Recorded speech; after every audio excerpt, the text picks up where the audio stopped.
Hey, hi y'all. Welcome on in. Today we're gonna be watching the Summer Game Fest. This was not planned. I did not anticipate this. But here I am, watching the Summer Game Fest alongside y'all. We're watching the YouTube feed as one does. There's also subtitles, so we love that. Everybody, welcome to Summer Game Fest. Also, we should have subtitles on the stream or closed captions on my end as well. So let me know if that's working, if that's all good. But yeah, welcome on in. Today is a day for announcements and games and all of that stuff. So I'm very excited to be here with you all here on this day. Let me know if I need to turn up or down the volume or anything of the sort. And yeah, let's get into some game announcements. I have some chips. I have some mini pizzas in the oven that Mama Ruby is keeping an eye on to make sure they're not burning because I miscalculated the time. And yeah, I have my water my water bottle filled to the brim, so we're gonna stay hydrated. And yeah, this is very impromptu. I was not anticipating going live today at all. But once I saw that the Summer Games Fest was happening today and at a reasonable time, I was like, oh, this should be fun. This should be like a fun little stream on YouTube, since we're especially in an era where we're just kind of going with the flow and we're just kind of doing whatever. Then I felt like this was cute. Oh, is this Prince of Persia?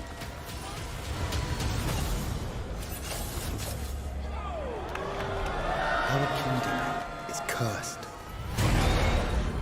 The prince has been kidnapped and taken to a forbidden land. All hope rests with us, the immortals, to rescue him and save I forgot they were working on like a reboot of sorts for Prince of Persia. Next.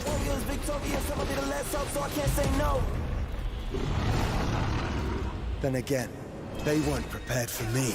This is looking mighty juicy. Although it's more of it looks like it's a little bit of a side-scrolling moment. I have the PS2 Prince of Persia trilogy, and it was nothing like this. It was more of like a 3D platformer puzzly type. But this could still be cute, you know. This could still be juicy and lovely.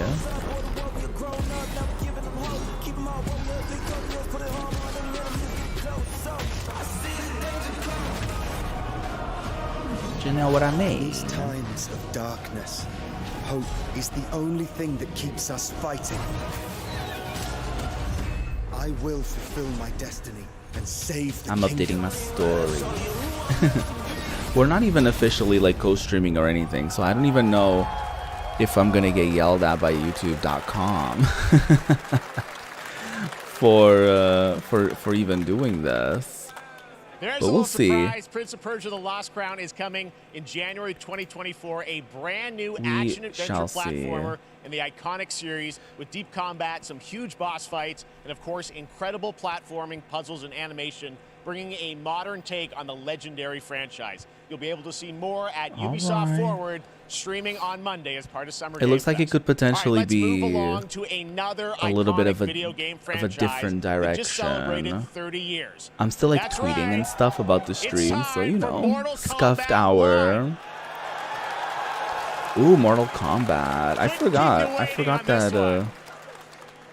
It they're has been rebooting 4 that years too. since MK11, and ever since I'm already Epic anticipating the Team people being like, NetherRealm have been oh my hard at god, work there's on only the like most ambitious reboots these MK days. yet. Like there's It reboots the nothing series into a original new era anymore. timeline, Like and it's coming this September.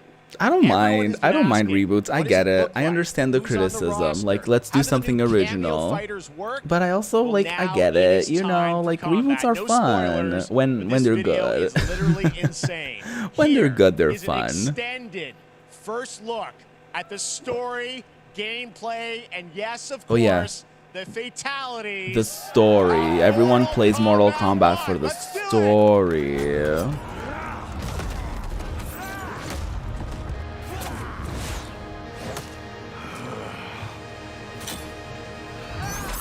Oh God. I have had enough of you.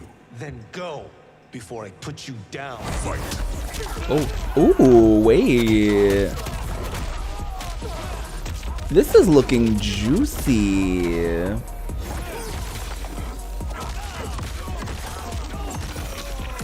I've never played a Mortal Kombat game like outside of like the original trilogy, Come, there are other champions, I must gather.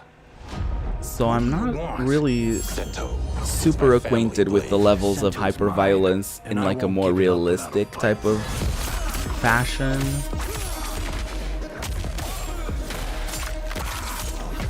Oh, this is a fun level. This is a cute little stage. There's like a pool and everything. Ooh, oh, oh, ooh. Oh, they're slicing and dicing. Also, why are there two of them slicing and dicing? That's cheating. It's supposed to be one-on-one. Wow. That Let's was go back to one here. the straight humor in that. Lord Liu Kang, protector of Earthrealm, god of fire. Why does it sound so low on my end, but I can clearly see that it's a little loud for y'all? Oh, that's probably it was turned down a little bit. Who would have thought? That's probably good for y'all though, audio-wise. You have skills, Raiden, but you're inexperienced. Whatever experience I lack, I make up for in heart. Oh, I guess each character gets a little story mode of their own. That's fun. Was that Sonya? Where are all these people coming from? Just like randomly piping in and like suddenly it's suddenly it's Tekken Tag Tournament. I lived for Tekken Tag Tournament. If your disease becomes known, you will be banished. I only want what's best for The you. girlies. Secretly covet my throne. I love that back in the day they were just like reskins. It was basically just the same character in a different color, kind of. But I love that over time they added like details to each of them so they're more like unique in that sense. These level designs are really cute. Oh, that's fun. That was cute.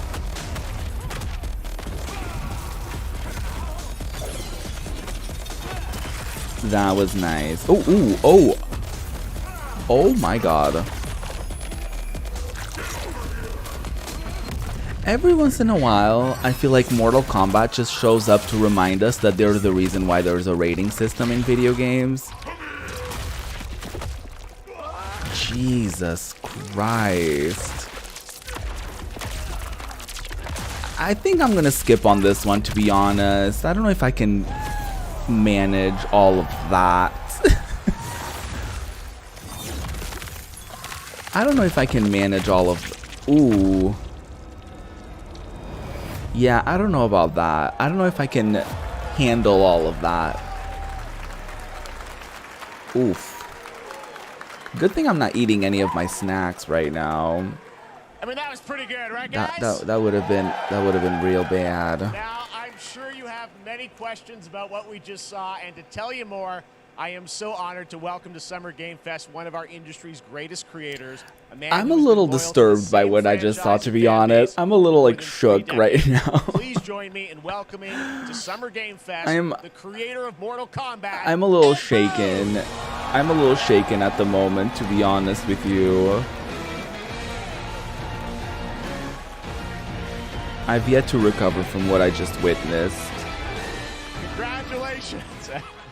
My God. All right, well, Ed, That... first of all, thank you for that incredible. That was a lot, overview. We got to Robin. see all That was the a gameplay lot. of MK1, and everyone just wants to know more about this because first of My all, this God. is it's MK1, right? It went from 11 to 1. I still So tell haven't us about this. Is this a new tweeted. timeline? Yeah. I don't know how many people have seen the ending of Mortal Kombat 11. Liu Kang basically was kind of graduated into like, you know, a fire god, right? And he created a brand new universe. And this universe, this is why we're calling it Mortal Kombat 1, is because this is the beginning of a new timeline.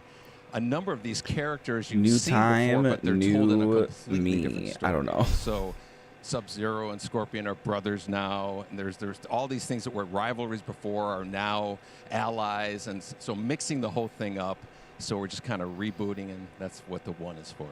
Well, it looks Interesting. incredible. So they're Everything just changing we the saw, whole there thing was, up. you know, I would be in-game very interested in gameplay, it, but the like I cinematics, said, incredible. it was a The team lot was to working for 4 years experience on this, and but look the at, thing to we be gotta talk honest. about are these cameos because we saw some pretty amazing stuff there. Now, tell us, how does that work? You have your sort of your main, character that you'll pick, and then I know you also have a separate kind of cameo menu, so you pick sort of a pair when you start the game? Yeah, normally in a fighting game, you'll see a roster, basically, where you select your character. After you do that, there's a second roster of characters, which are a whole new, completely different fighters that are the cameo fighters. And these fighters actually, they will join the fight, but they... A lot of blank squares there. Yeah, so it's kind of like imagine yourself with Sub-Zero, but you have some of Jack's moves, and you can call them out. You can do it multiple times, as you saw in the gameplay.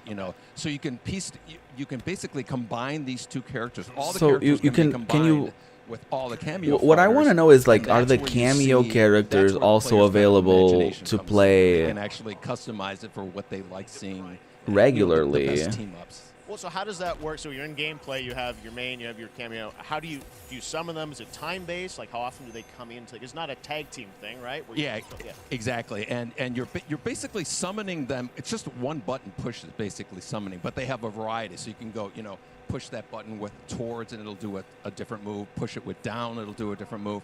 And so the combination. Okay, the tweet has been I see, so you bring them plotted. in a combo. Almost. Exactly. And you see there's like a meter up on top, which is basic. That'll limit it, so you can't obviously fire them. Yeah, the idea today is not for it to be Indefinitely, like, but, you we're all call just them like pretty much screaming over whatever the you game's want. announcements And or they have, anything like like that. in the This is middle more of of the just like a combo, they'll little have a watch lot of, along type of experience, basically so we an can whole just kind of arsenal of their moves. chill So and just someone hang can out come and out just, there. Sometimes you'll see watch a them appear little twice. thing together, They come out, and then obviously as you go through, you revealed some of them there, but is it a different set of characters? that I've will be heard in some the cameos? Are there rumors some repeats for from the roster? How will this that work? presentation. I some heard of the Final characters Fantasy are gonna be VII available as cameos, as well part as the main remake roster, part right? 2 Like is, Sub-Zero I forget the with actual Sub-Zero. name, but I heard that it's gonna make an appearance here, so I'm excited for that. But other than that, I try not to listen too much to like the rumor mill or anything like that, because that's literally just a way for you to set expectations and get disappointed.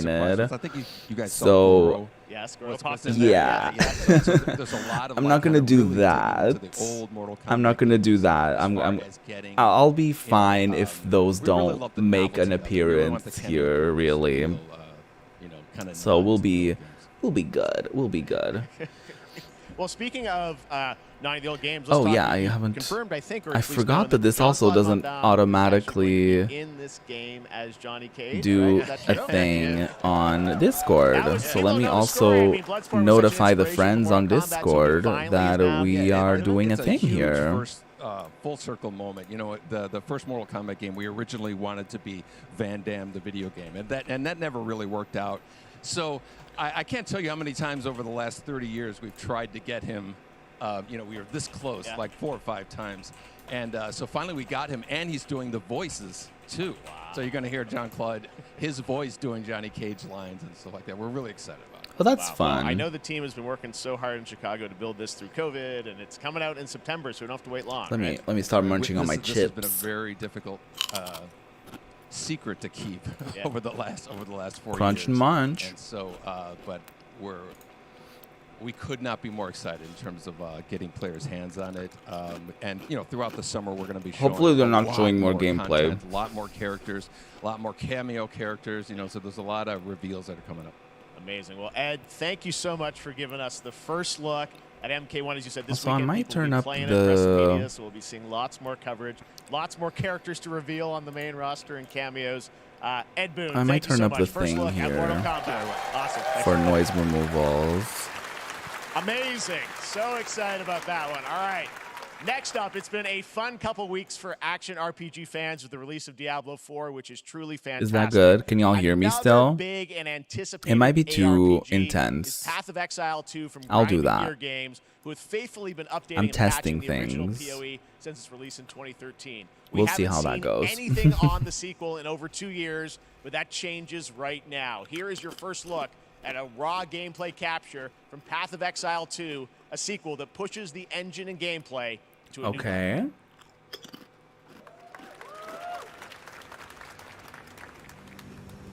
Any Path of Exile fans in the audience? Hey, you! What's I've never got into it. I've never really gotten into any kind of like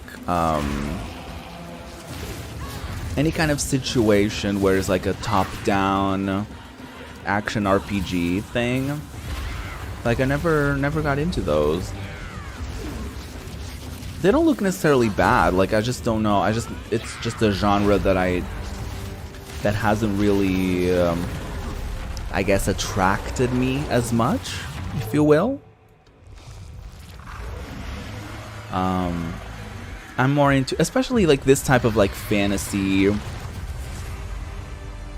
It's more of like a Western RPG type of moment, you know. It doesn't really. I like more the fantasy, fantastical, and well, this is more like medieval fantasy Western type of vibes, but my vibes are more like whimsical and fun and cute, and you know.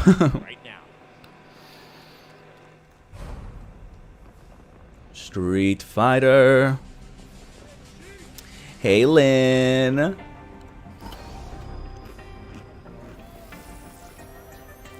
I'm glad you've never been in a situation.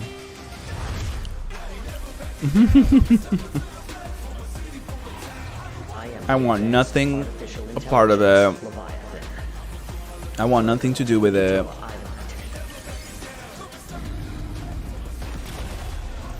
What is this? What are we doing? Is this like the story mode?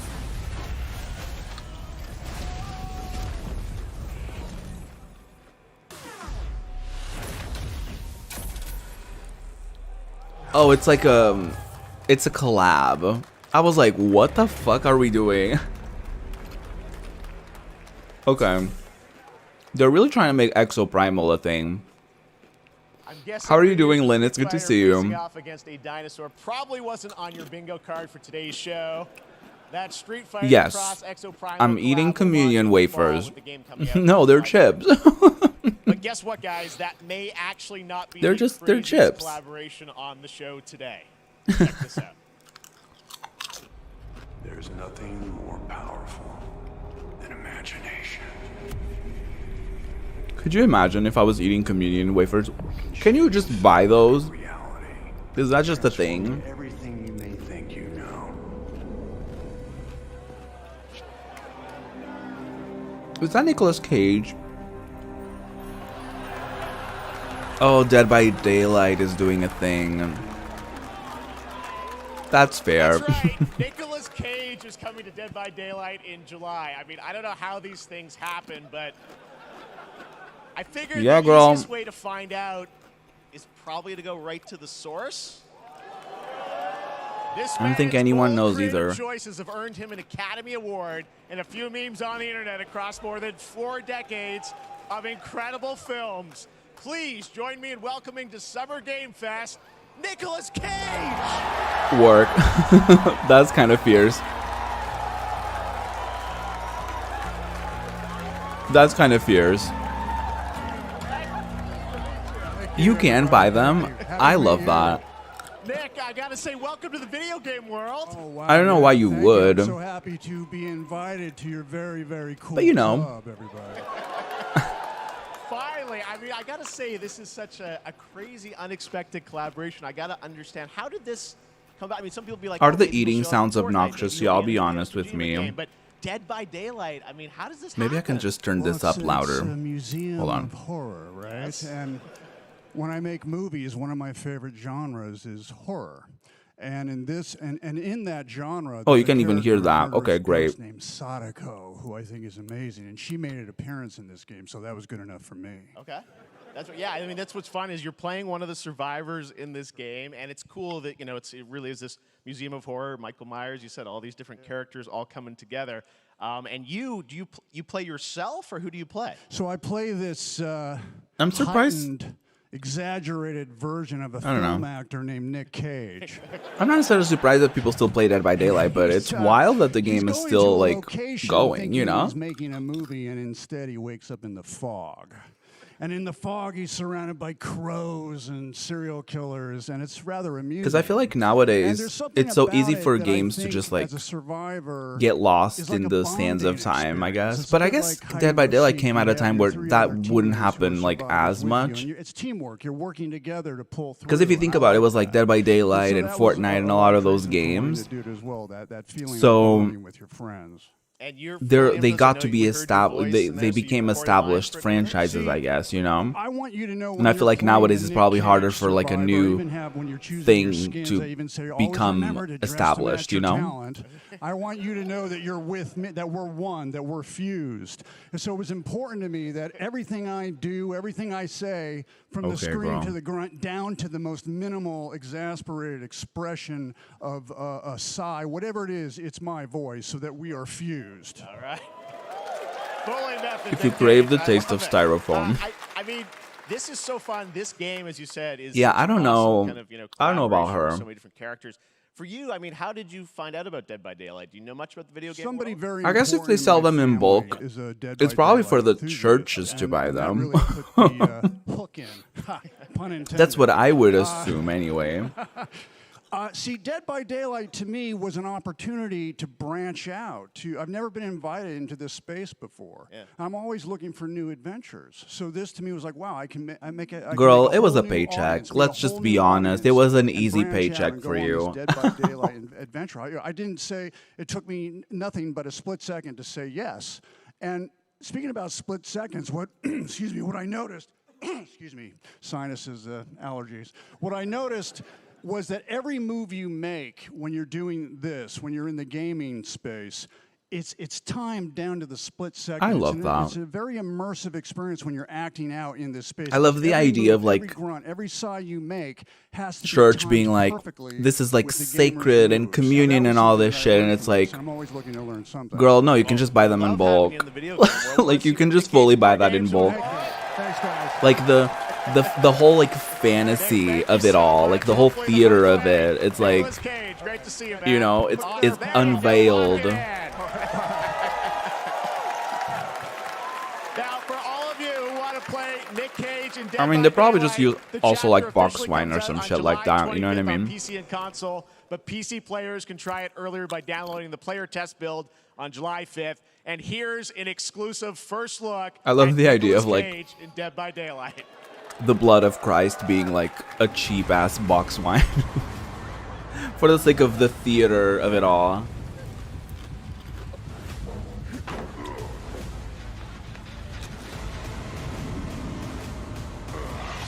This is kind of funny.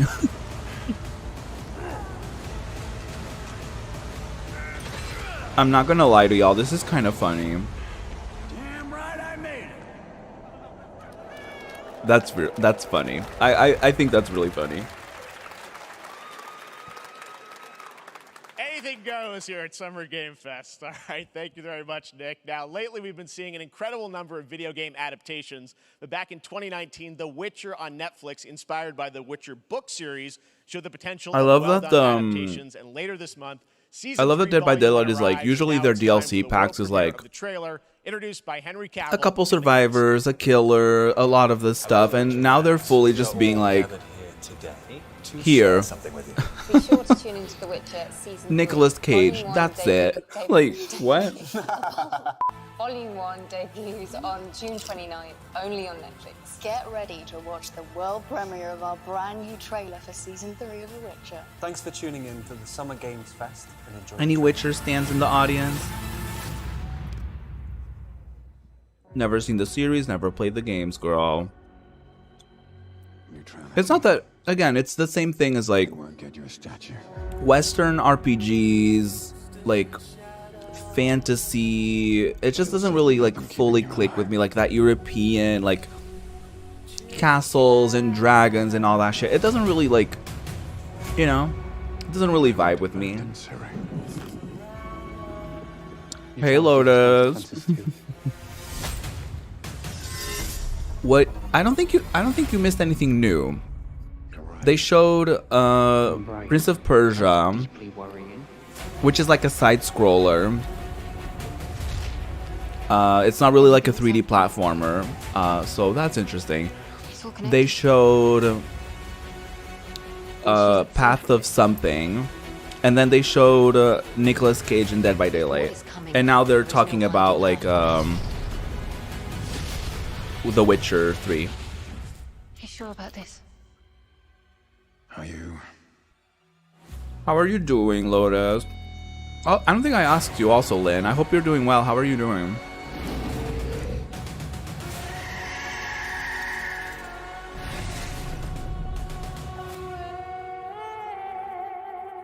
I love that.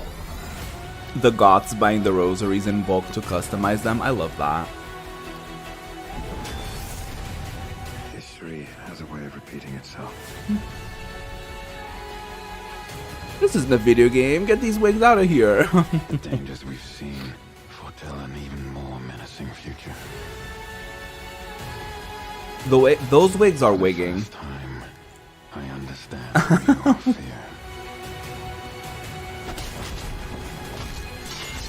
Girl, the wigs are wigging. The witches. Is that so? In one of the shots, I feel like it almost looked like she was wearing a fucking headband. Like, that's how crispy the lace was, girl. Monsters, and they're like, no, please don't hurt me. And then wow, fangs, just like a boatload of fangs, all up in your business. Once I heard that Henry Cavill was allegedly like an asshole to work with.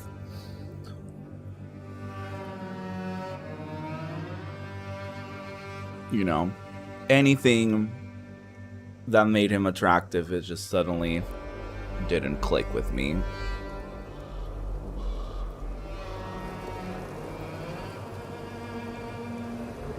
What is this? Are we getting scary up in here? Oh, a first-person shooter. Interesting. Trying to make everyone TikTok famous, as you should. Love that, love that. Well, you came in just in time. We're just doing a little chill stream here on youtube.org. I'm really enjoying this like underthinking era.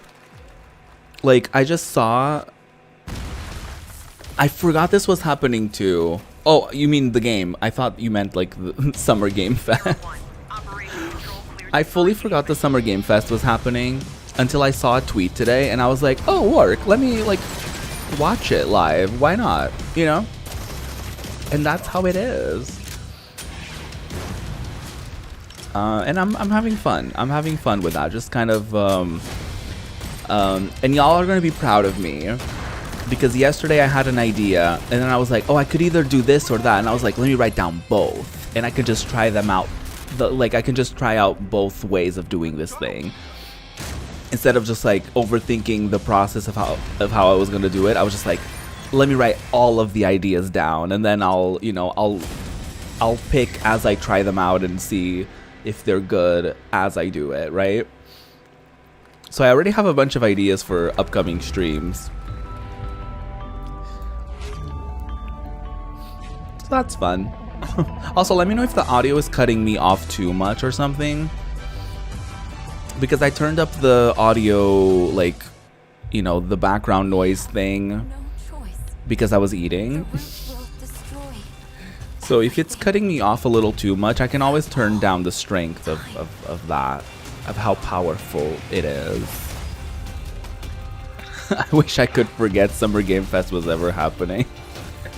It doesn't have the same zhuzh as E3, right? As much as like I don't like fully live for the concept of like centralizing, like having a centralized place where everyone shows up with things that they want to show and only a few make it. I feel like E3's vibes were a little juicier, you know?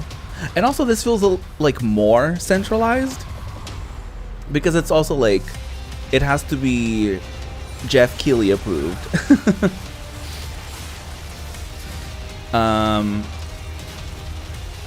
Ooh. I think you're right. I think the subtitles are kind of leaning towards the left side of the screen. So I can fix that.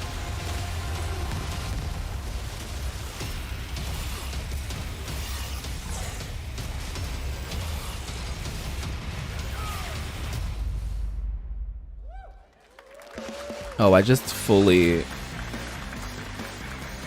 did something. All right, we have much more Summer Game Fest to come, including a first look at the gameplay of Hold Alan on. Wake 2, the world premiere of the new season of Fortnite, Call of Duty Season 4, and maybe a few more. I think that's a little better. Let me know. Thank you for telling me, though. I was already... Oh, there you go. I was already suspecting that the subtitles might have been covered up a little bit, but... No, I'm not on Twitch. Shut up. This is a Twitch-hating play... No, I'm kidding. Another legendary gaming hero is set I to don't return hate later Twitch, this year in by a the way. brand new game built from the ground up in a style I just that wish is it going was to get this better. fan base and And I'm longtime kind of fans over video it right games now, so, you very know, excited. I think Here's I another kind Summer of Game broke Fest up with it. global game announcement. New thrills with a classic feel. I think I kind of broke up with Twitch. Oh god, is it... I love Sonic. Sonic Generations was cute. If this is Sonic Generations again, please no. Oh, it's a brand new adventure? Okay, I'm into it. With an all-new look. Oh, this is cute. I'll accept this, although there's something magical about pixel art. Tails. Knuckles. Where's Amy? Fuck yeah. You can do co-op? Oh, that's me swinging the fucking hammer on loop. That's fun. New powers and abilities. Alright. She's a bit of a slay. Oh god, that minigame from Sonic 1. Ugh. Well, that was like a boss fight. Sonic Superstars. I'm into it. Stop.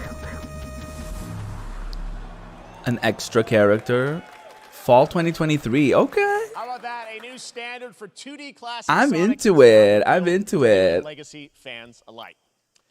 This past April, Honkai Star Rail I'm launched, and as very you got to see, interested the in game is that. bringing an I'm exciting so new excited character for to Amy. Space Fantasy She's also gonna have her moment in the Sonic Origins DLC.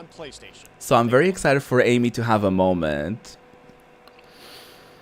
I wish this universe had a few more things to do. Not only are you not on Twitch, but YouTube subtitles are always superior, and I love being able to rewind, so I always watch live events on Twitch. Work. Yeah, that's true. I always like rewinding a little bit, so I can kind of catch up with what I missed. You can also like go back watching like 2 times speed and then like catch up very quickly to what you're doing. So that's cool. I mean, who would have thought, right, that YouTube would be a better video hosting platform? Who would have thought? Oh, I wish I could get more into Honkai. I really tried. The thing is, like, I feel like it's fine.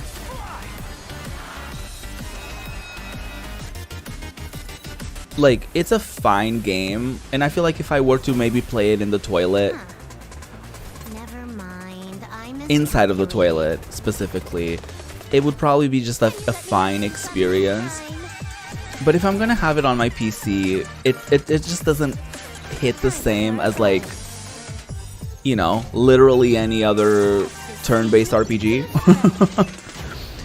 Especially because I feel like the combat is so simple that, like, if the story is not going to be kind of juicy, then like what is really there for you to grab onto? And that's kind of how I felt. So I tried to get into it, but I couldn't. I always found myself like maybe after like 30 minutes or something being like, yeah, I'm bored.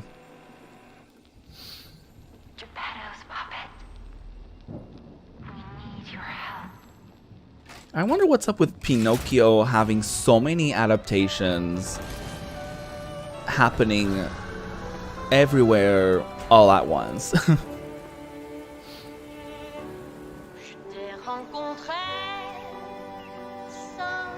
This also would be so much more interesting if it wasn't like a kind of like a Soulsborne type of moment. You know what I mean? Because I think that's what it is. I think this is supposed to be like a Elden Ring type of thing, and I'm like, those like do nothing for me.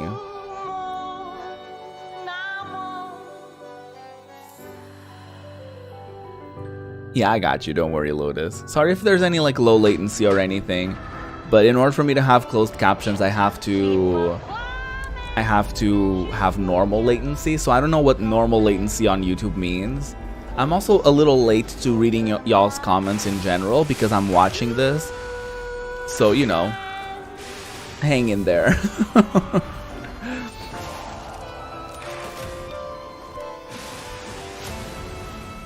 Oh, the umbrella's cute. Oh, the whale, of course. Lies of P. Listen, nice landing, but let's not make it a habit. Lies of Piss. September 19th. 19th? I might give it a shot on Game Pass, you know, whenever I eventually That's right, resubscribe or something. Lies of P is now available across PlayStation, Xbox, I mean, I could check out the demo. And prepare for the release on September 19th. There is a demo, in fact, so I could always just check it out. Visually stunning new game based on a classic manga with a story and world created by one of the most celebrated anime artists of all time. This is one of those games that I feel lucky we get to reveal for the first time here at Summer Game Fest. What is this? Pretty hyped once you see the gameplay, all built in Unreal Engine 5. Here we go. Manga, classic anime. What is this? Don't fuck with me. It's not Sailor Moon. Immediately, I'm like, you know what? This is not Sailor Moon. Is this gonna be like One Piece? Again?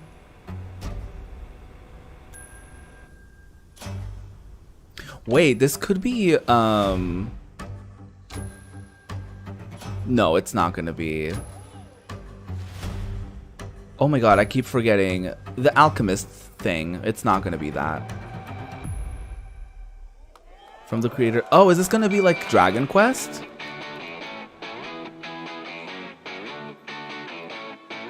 a new Dragon Quest moment, or just in general like a new game, but made by the same creator.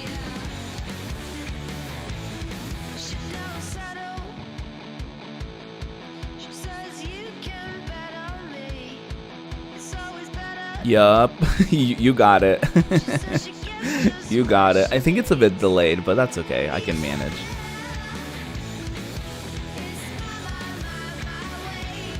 This is certainly not Dragon Quest. Sandlands. All right.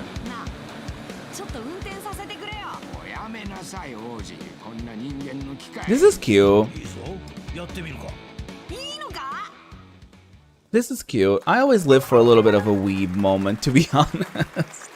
A little bit of an anime moment. I always kind of live for that. I feel like, you know, it gives you a little bit more like nostalgic and that's coming from Bandai Namco, and we're excited to see more of it soon. And just like fun vibes, are such an you know. important part of the industry, and one thing that's very important to us at Summer Game Fest is supporting those creators as well. After the I might watch the wholesome from presentation as well. With some incredible indie game reveals. Now, one of the We'll biggest see. independent publishers is Annapurna Interactive. We'll see how I feel. As part of Summer Game Fest, they'll be revealing a number of ambitious new projects. Let's see how many you can figure out. It is giving placeholder, actually. Just Sandland.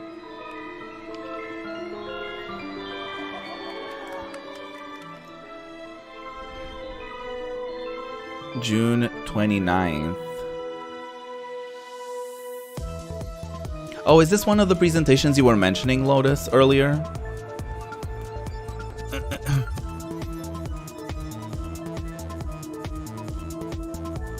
I haven't played a lot of like recent games, like indie or otherwise. I feel like I haven't played too many recent stuff.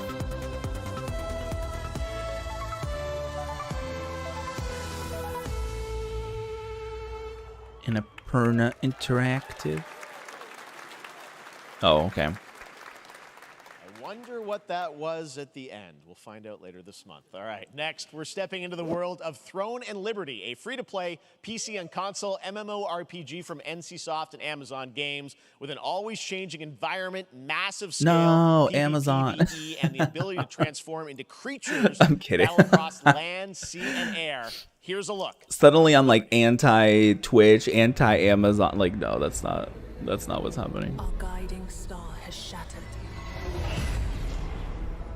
Its shards scattered across the Although I still remember when people were like, let's boycott Twitch, and then a week later Twitch like Amazon Games releases like a fucking game and everyone's like, ooh, let's play that. I thought y'all were gonna boycott. Like, what's happening? Like, you can't boycott Twitch 1 week and then the next week you're playing a game made by their parent company. Like, what's happening? But then again, hey, I never said the Twitch community was consistent with their, you know.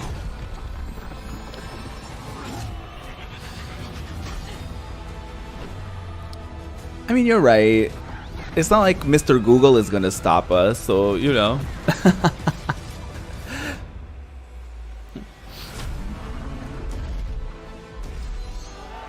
But yeah, the Twitch community, I feel like, this is a very big generalization, but I feel like sometimes the Twitch community that I'm kind of like privy to is very like, you know, 1 week they're like, no, we're not gonna play the Harry Potter game because we have values, and then a week later they're like, ooh, Diablo is out. Like, okay, like, I know it's not a week later, I'm exaggerating, I'm dramatic, okay? I'm so sorry that I'm talking over this with completely irrelevant commentary, but, you know, what else is there to say about this as we're looking at it? I'm a different streamer, you know? I'm not like the other streamer. Looks Oh, great. God. I also want to say hello to everybody watching on Steam right now. I'm sorry we don't have any free Steam Decks for you right now, but on June 19th, Steam Next No, Fest what's the does point of return, giving streaming on fans a chance to try out Steam hundreds of new if you don't have any indelible games. One of anything to them give is the away? free-to-play medieval fantasy sword fighting game God. Warhaven from Nexon, which lets you transform into supernatural immortals. Here's a new look.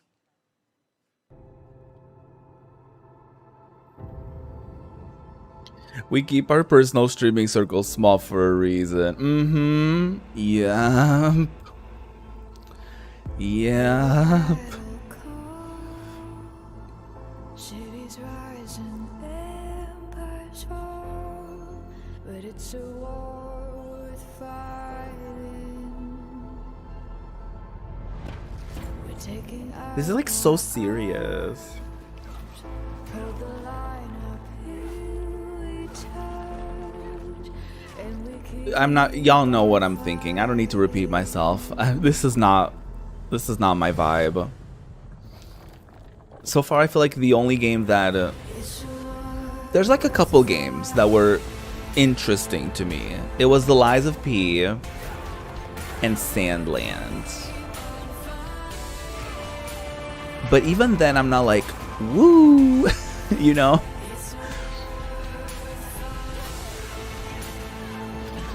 I'm sure I'm gonna feel differently whenever I see literally any indie presentation. You know what I mean? I got an email for Wholesome Direct because I officially co-streamed it last year, and I think I'm still in their I'm clearly in their email list, so I can technically officially co-stream it. So there's that. Also, my chat disconnected for a second, so I don't know what's up with that. But hopefully we're good.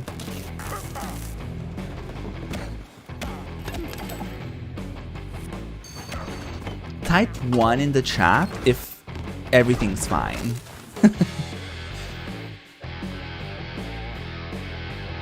It should be. It's just like disconnected for a second, the chat. Pilgrims, summer is coming, and with it, a lot of cool stuff will make its way to Dying Light Tuesday Human.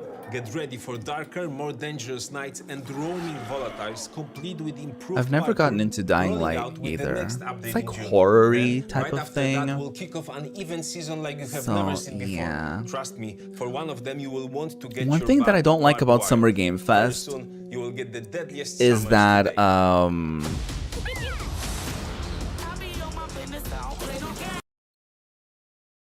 one thing about Summer Game Fest is that I can't tell when it's like commercial break and when it's not. It's on Saturday. Okay, yeah, I might look into it. I might. I'm not gonna promise y'all that I'm gonna stream it, but I might. Cause it should be taking place at a fun time. So I could potentially stream it. I am gonna do a fun stream soon as well, y'all. And it's gonna be a gaming stream. But the other day I was watching, literally yesterday, I was watching a video that someone made about like they were playing like a PS1. They played and they reviewed the games from a PS1 demo disc that was like that's supposedly like rare. And so I got the idea to, instead of doing like a demo, like a PS1 demo stream, I thought it would be cute to compile like a list of all of the games in the demo disc that came with my PS1 and do a shuffler with them. So I'm gonna put all of the games in a shuffler and we're basically gonna play them at the same time. So I'm gonna put all of the games and it's gonna be on a shuffler, so I feel like every like at a random time it's gonna switch games. So 1 second I'm gonna be playing like Crash, and then 2 seconds later I'm gonna be playing like Gran Turismo or whatever. So I think it's gonna be a fun stream. It's been quite a journey. So yeah, I'm looking forward to that. That's definitely happening soon. I don't know if it's gonna be tomorrow,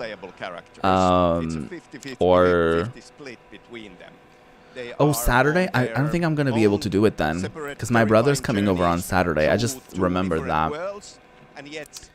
So I'm not gonna be able to do Wholesome Direct. But maybe tomorrow I'll do the PS1 yeah, we saw obviously at the PlayStation event you revealed demo Saga, the second shuffler. I need to come up with a proper title for that, but yeah. Y'all got the sneak peek. It's like 11 games that are going to be put on a shuffler, and they're just going to switch every whatever minutes. I was thinking of doing like maybe, I've never done a shuffler before, but I was thinking of doing like a minimum of 5 minutes per game and maybe a maximum of like 15 minutes. So it's still, the games still change, you know, quickly enough, but it's still, you know, it's not like every 2 seconds, you know. They are coming to investigate. Yes. We'll see. We'll see how that stream goes, and then if I do another shuffler, I'll take whatever I learned from that and apply it. When they discover pages of a horror you found the pride emojis. Love that. Maybe written by a certain missing writer. Yeah, one thing about YouTube emojis is that they're not at the same level of Twitch's. I'm gonna admit that, but Alan is still going to be that's a small loss that I'm willing to take, you know. Saga, this is sort of new character, and there is that sort of link. Tell us a bit about, you said split 50-50. Do they have separate I'm fine missions? with the... you can play them in sort of different sequences or orders. I'll trade, you know, a bigger discoverability rate over having my own emotes, you know. I'll take that. It's also a standalone experience. I'll trade that over any day. Homework. If they have not played the original game. This can be enjoyed as is. I think I have know anything about the lore, about the Alan Wake. I think that was like a freebie on Epic at some point, so very quickly she has to learn to survive. And with I'm kind of curious about it. Will be on that there, I have literally so many games I've accumulated through sales and, you know, freebies and all that stuff. To play Alan Wake in the Dark Place, but I never play anything because I'm always like, ooh, maybe this would be, maybe I could stream this, but you know, I think I'm gonna give myself the freedom to not think like that, and to also underthink in my own life and not just in like in regards to what I do online. Or a Saga, or you can keep hopping between these two sides of it. Well, you're always so good at kind of telling challenging, interesting narratives. Yeah, not having custom emotes is a little bit of a bummer, but also like I'll live, you know, like it will be fine. Today, though, I know you brought with you some gameplay of Saga's adventure. We're just going to see a raw segment of the game, right? Yeah, raw gameplay for the first. Side note: did y'all see the? From the experience. Did y'all see that apparently people are literally getting dents on their head because of excessive headphone usage? Like, that's a thing, and it's scary, but I don't use headphones that much because my ears get too hot. But it's wild. It's wild. And suddenly every headphone company got real quiet. Raw, unedited gameplay from Alan Wake. Suddenly every headphone company got real quiet. All right, Alan Wake 2 unedited gameplay. Now that shows confidence, you know, unedited gameplay. I love that it's like, you know, it shouldn't be a big deal, but it's like, it is because nobody ever does it. Because everyone does like cinematics and all that shit. And you're like, I don't know how the game plays. I know nothing about the game at all. Sounds like somebody's home. Did she say sounds like somebody's hole? That's not what she said at all. You just hear a sound in the distance and you're like, that's someone's hole. Well, I mean, queer people are very talented, so I wouldn't put it past them.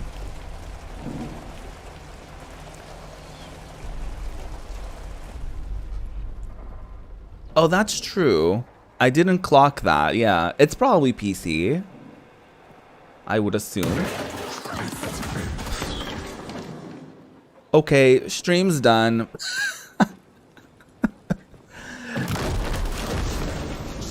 Oh, I hate that.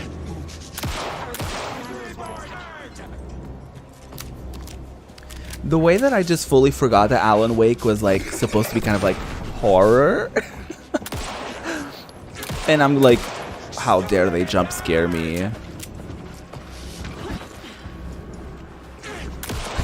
A distant fart.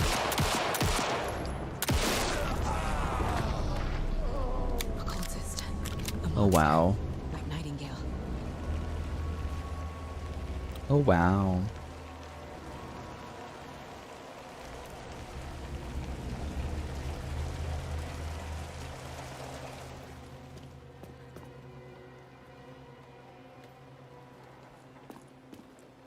Yeah, that's fair. I feel like they're not disclosing because Sony didn't pay up. It does say B at the bottom, so they're using the B button. So this is either PC or Xbox. I just clocked that, you know, the button prompts are Xbox controller. I knew it would be here, like I saw it in a dream.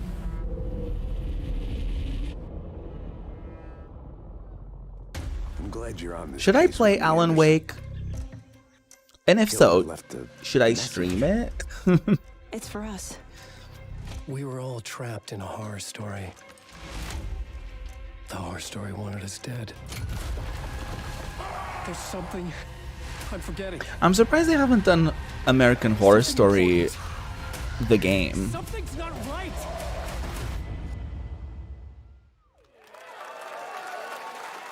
Oh no, it's not gonna be on the Switch.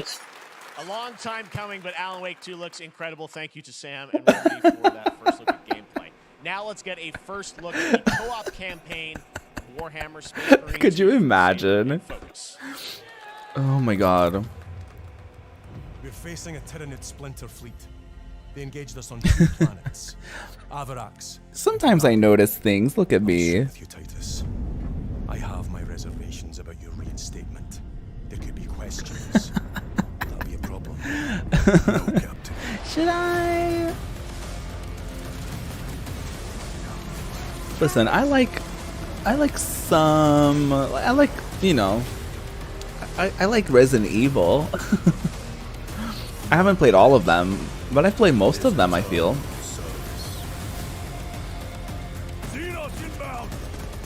Although most of them were the hated ones, like 5 and 6. I guess 5 and 6 are mostly the only hated ones. And then I haven't played any of the new ones, 7 and 8.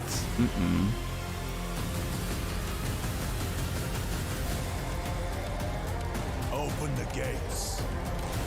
Have they shown this before? Is this like, is this where we queue to like cut to commercial break? Is this what it is?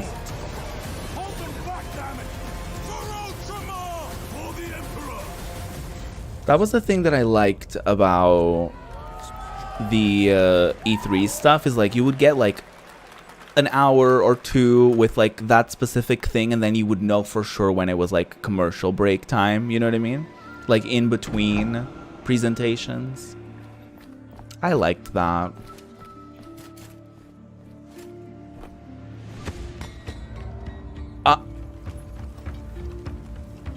Wow. Okay, Horror Queen. When are we doing that Scream marathon? There's 5 whole other movies I need. Oh yeah. I want to watch more. I liked Scream. Scream was fun.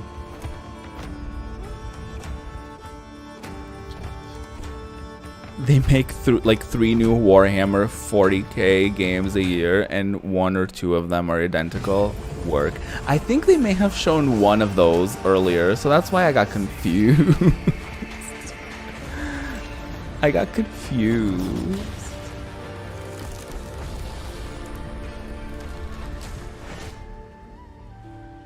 Yes, Your Grace. Snowfall. Do I have Yes, Your Grace?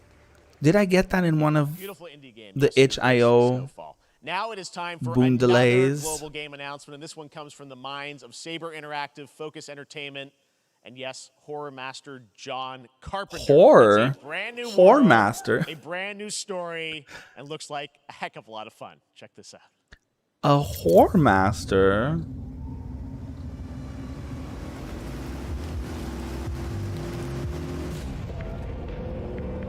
Is this the Quarry? Is this Quarry 2? We gotta be ready.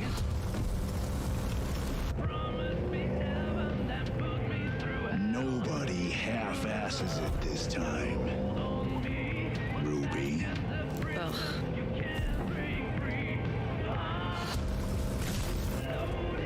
On my mark. 5, 4. Ruby? Not me peeking my mic with that one. Y'all, it's a horror game with zombies. Groundbreaking. Huh.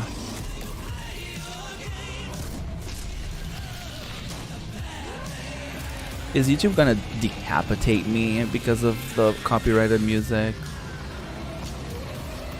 I think we're good. Oh, by the way, apparently it's a big deal if you like the stream, so don't forget to like the stream. Don't forget to hit the like button, the little thumbs up button, honey. Thank you to everyone who did that for last stream. I ended up seeing that later, and I was like, oh, work.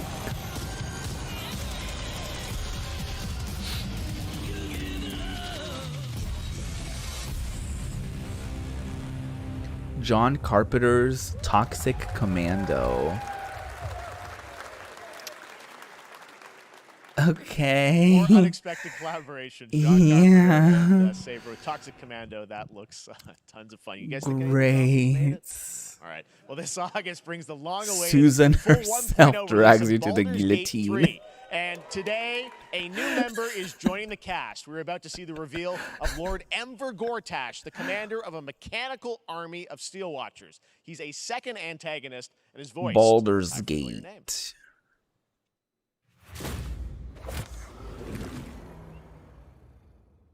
I love a little like plumber moment. Like what do you call that? Like the little thing that, you know, the thing. Citizens of Baldur's Gate not- from enemies within and Surely there's a name to it. You are soon to witness the people of I Baldur's Gate forgot. granting me complete My brain is empty, y'all. Don't worry about it. A new age is upon us. Gods have mercy on those who would stand in our way. You love John Carpenter, but you're not live, laugh, loving. You can be my equal. There's an old wisdom. A brittle alliance Well, can never be mended. I'm not live, laugh, I wanna loving. leave Laughing. this city to Yup, glory. that's the Scorches one. earth. Friends, allies, to my side. Let us usher in a new dawn. This city is mine. You know what a behind the scenes moment What do you say? would look great Shall we in be a allies? YouTube video? You know what where a behind the scenes look at a game doesn't work that well? A live presentation. Yeah. At least that's what I think. That's just me. That's just me and my humble opinion.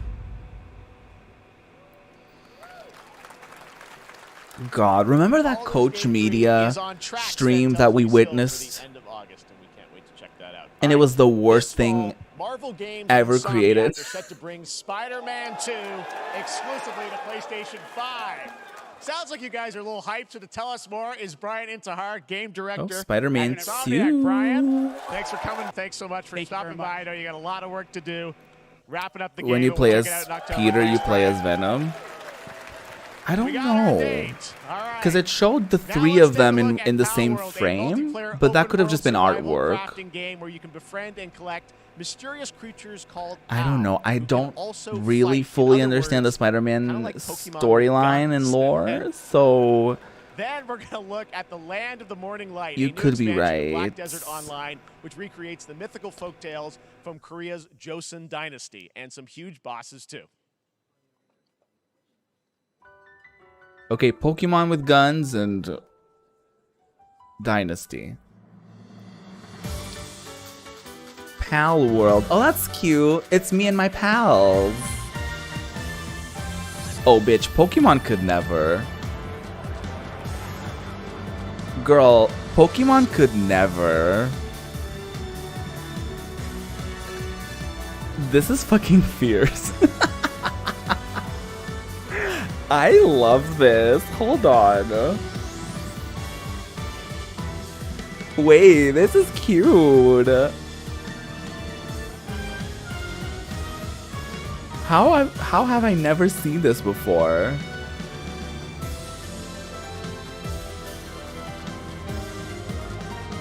This is fierce.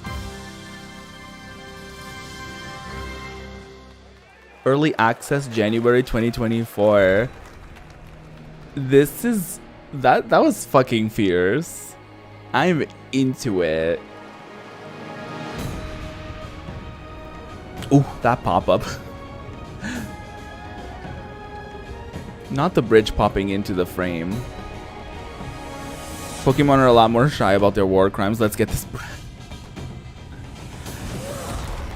I also, you know, I think ever since you kind of talked about it, I've been noticing it more and more, Lotus, when it comes to like describing games as like almost like reducing them to like other things that you already know of. Like, I understand the intent is to like grab your attention, but like right before showing a game saying that it's Pokemon with guns, like suddenly that's what everyone's gonna be thinking,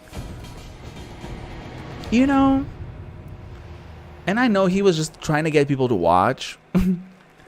But like, Our story is more than you know, what hobbits and elves know. that's not fair to the devs, unless that's what the devs told him to say. With hammer and axe we mine and scout. It just feels a bit reductive to be like, oh, it's like Pokemon, but it has guns. Like, that's something for me to think, not for you to announce to everyone watching, you know? Moria. I don't know.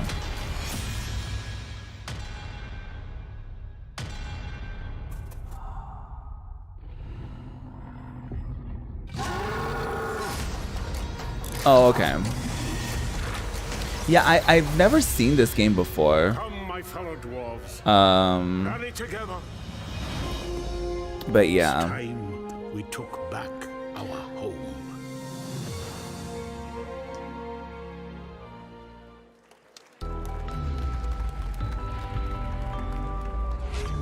Yeah, I think ever since you mentioned that, I've started noticing it more and more. I think devs tend to do it nowadays as well, to like grab people's attentions.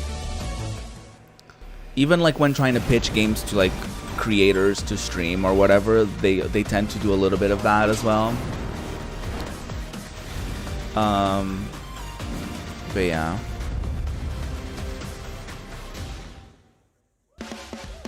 I don't know how I missed that.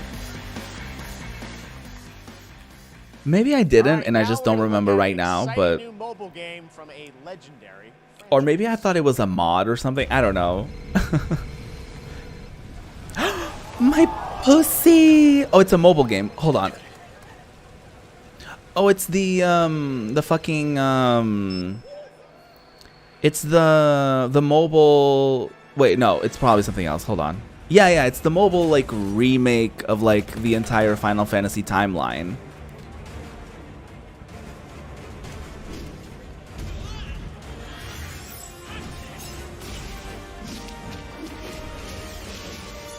Listen, I'm into it.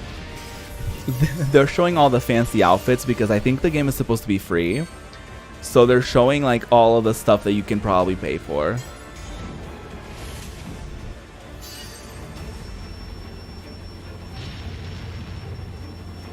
Who the hell is Glenn?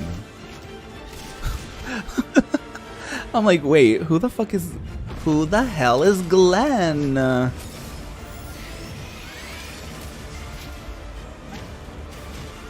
Oh, is this supposed to be like people from like the Battle Royale?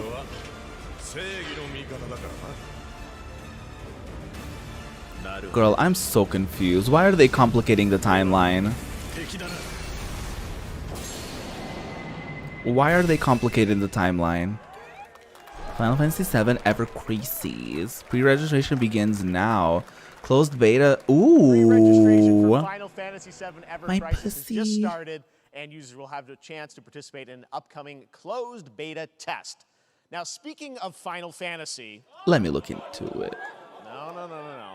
Today during Summer Game Fest, DoorDash has your back. You can get a free burrito. Girl. Taco Bell using the code He tried to warn people. He was like, no. Hear me out, girl. Prize pack. DoorDash, stay in your game. Yep, we got you. All right. Now here's a look at the game we debuted last year at TGA.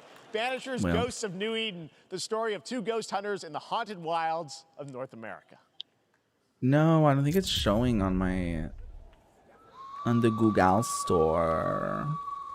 I might have to like fully look into it. Death to the dead. I'll take care of that later. We are banishers. Devs do it a lot for marketing and SEO stuff, which I understand. Gotta grab people's attention somehow. Yeah, I get that. We bring closure to those. It's a bit of a bigger phenomenon though whenever it's like a preview of a game, or whenever it's like a review or something, and it's more of like, I want to live. or even the way that you say it, right? Because I feel like there's one thing you can say like, oh, this reminds me of like whenever I used to play this game and I love this and that about it, and I'm glad that they are doing it here. And there's that, and then there's like being like, oh, this is like a copy. This is a Breath of the Wild copy. This is like, you know, Breath of the Wild meets Doom. Show yourself. Or like, this is just another insert popular game here clone. I guess it's also in the way that you say it. I talked over this entire game, and I'm so sorry, but I have zero interest in that.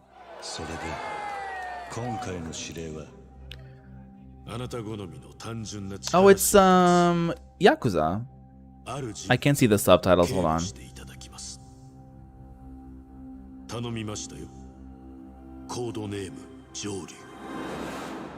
Oh, it's the no. Hold on.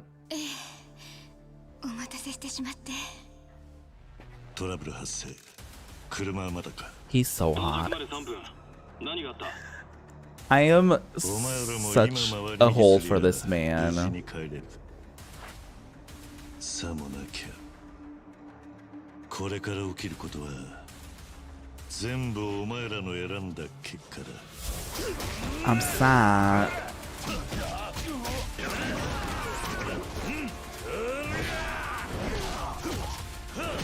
Yakuza is so silly. I love just like picking random shit off of the streets and just bashing people with them.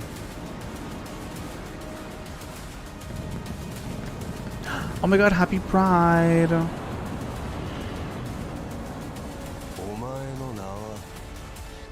What's your name?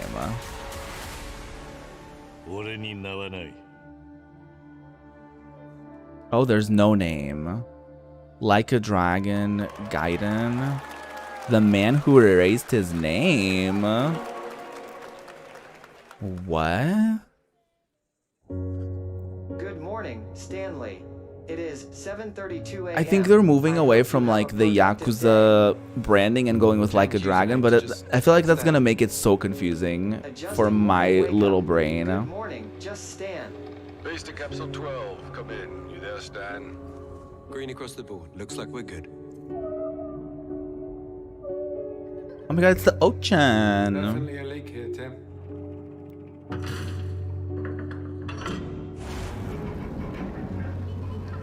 We're underwater. How long has it been now? 3 years. 2 months and 17 days. But who's counting, right? I wanna be where the people are.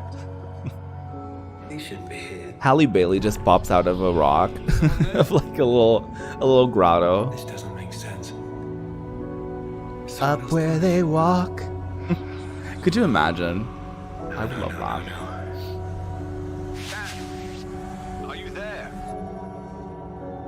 Under the Waves, August 29th. Oh, that's this year. That's soon. That's soon. It's a beautiful new game, Under the Waves, and today It's wild that we're already halfway through the year. Like what? Right, next, Like Call of where Duty. did Well, there's a new the Call of first Duty half of the coming year this go? fall, Like along with Warzone Mobile. Today we're going to give you the what? first ever look at Season 4 of Modern Warfare 2 Warzone, launching next week. Here's your first look at Vondel, a new Warzone location with points of interest, including a medieval castle, a soccer stadium, and an abandoned zoo. Ooh. Yep, it's all happening. Check it A out. soccer stadium. Can't wait for that. Hold on, I think I'm gonna grab my mini pizzas. I think this is the perfect opportunity because y'all know I don't live for this. So for Call of Duty. So hold on, give me a moment. Where's my webcam? Hold on. I'll be right back.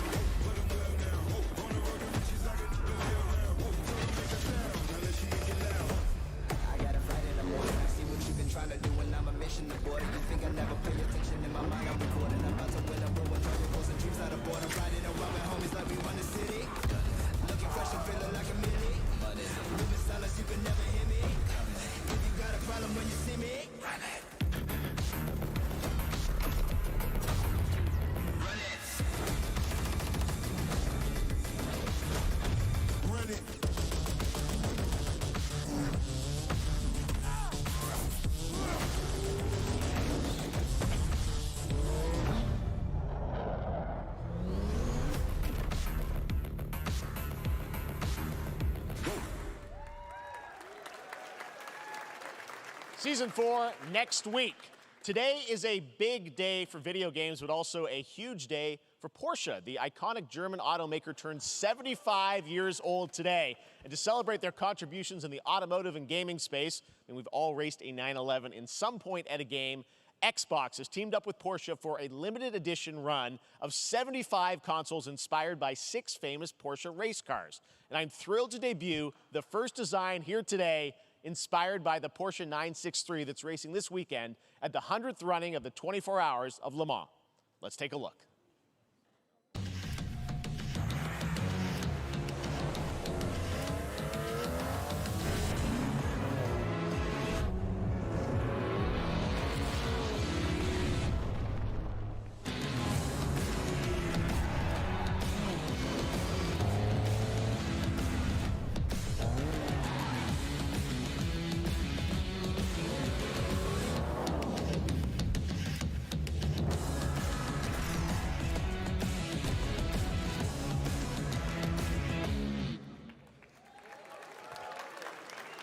Here it is, the Porsche Xbox Series X. These custom consoles are not for sale, but you can enter for a chance to win one right now at PorscheXboxSweepstakes.com. Make sure to stay tuned for the Porsche and Xbox social channels for additional opportunities to get your hands on these special consoles. All right, next.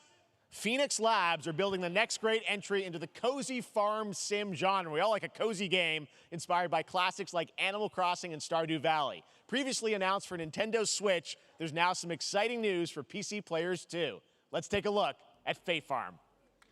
Dear friend, life in Azoria's been treating me well. Okay, I'm back. So quickly.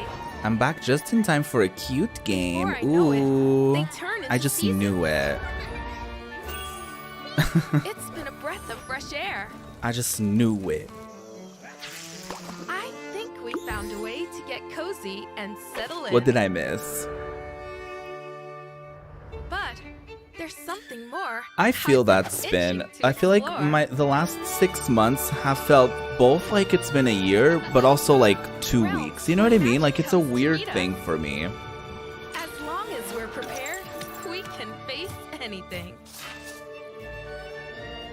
So, what do you say? There's so Oh, much iconic. yet to discover. Are you ready?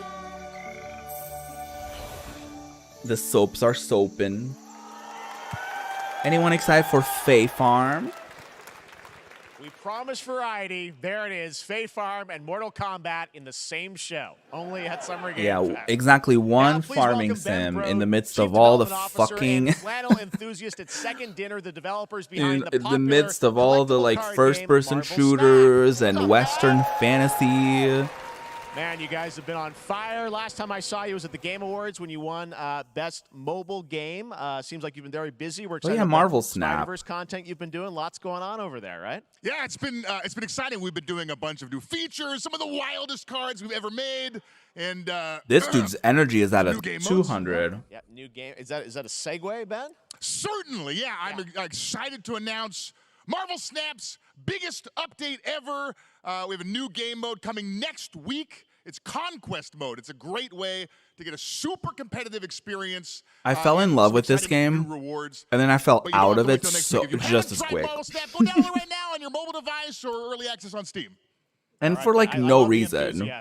Like in the span of like, I was playing this game like every single day for like Well, we heard you brought something fun. 2-3 weeks or maybe a little longer than that. And then like all of a sudden I was like, I have no interest in opening that ever again. So I often win. But some people, and maybe you've had this experience, Jeff, some people lose. Yeah. Hey, fair. And I like to think it's because they suck. No offense, Jeff. Not But lay off the sometimes- cocaine. Sometimes it's because they might just be a little bit unlucky. Cue the tape. Oh, snap. Okay, I don't have an ideal hand of cards here, but that's fine. I'll see what I draw in future turns. Oh, I know this Anyway, let's reveal dude. the first location. Well, I don't know him. Each player destroys their I've deck. seen him on the I internet. will work with what I have. I'll play Medusa on location number 2. She gets +2 power. And let's see the next location. Clover Dangerfield has a 25%. Oh my god, chance Lotus. of destroying That's your funny. cow. Okay, well, I mean, 25% isn't that bad. And it's gone. Okay, well. I love that have didn't some even powerful cards that didn't in my even hand, cross so my I mind. I was just like, oh my wait. god, that guy has a lot of energy, and y'all were like, Big bar. Players cocaine. cannot play 4, 5, It's or 6 cocaine. crossed cows. Also, if you don't play a card this turn, you have 0 friends. No, you're just being me.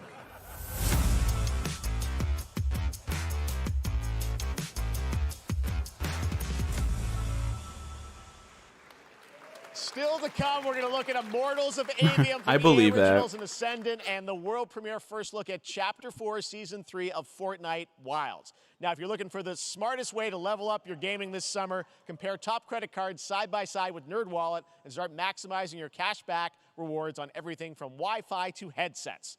Now, here's a look at Everyone's King so Arthur creative. Legends Rise, a new cross-platform UE5 game for mobile and PC, a Fantasy Squad RPG adventure that is available to pre-register today.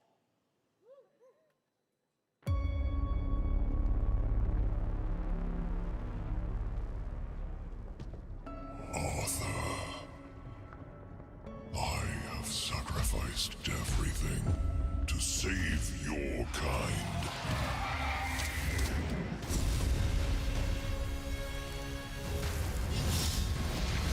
Another white dude playing knight. Fight with honor. Oh, is this supposed to be like King Arthur? And you may prove worthy of your legacy.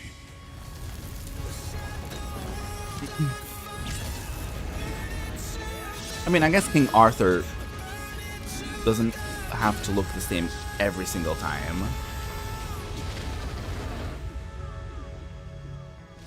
Oh yeah, it's literally called King Arthur Legends Rise. Well,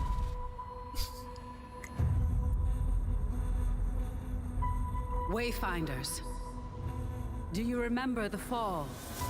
The gloom descended. I once saw a Thirst tweet, and the caption was, "Not even King Arthur would be able to pull me out of him." Paid a terrible price. And I just thought about that because of that.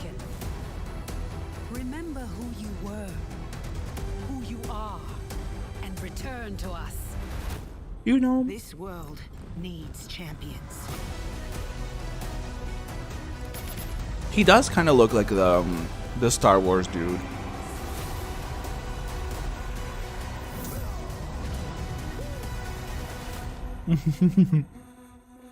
Whatever.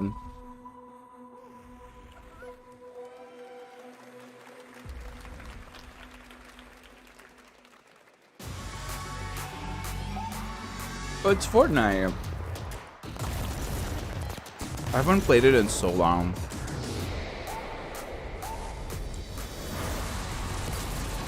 You didn't live for that, Lynn? I'm screaming. I thought it was so funny.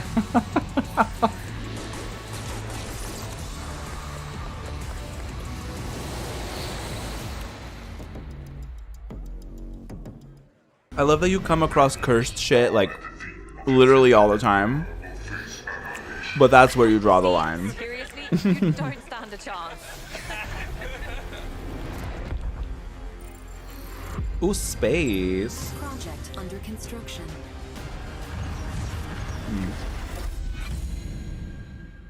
Okay. What did you say, guys? One more game? Good morning, scavenger. Scan your surroundings to retrieve and recycle anything that could be of value to Scavex. Wait, why is this kind of cute?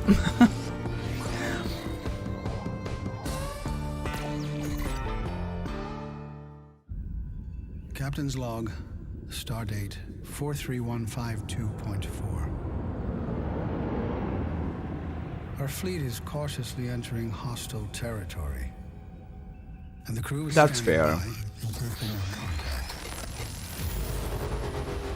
But there's a flavor of thirst that is also funny.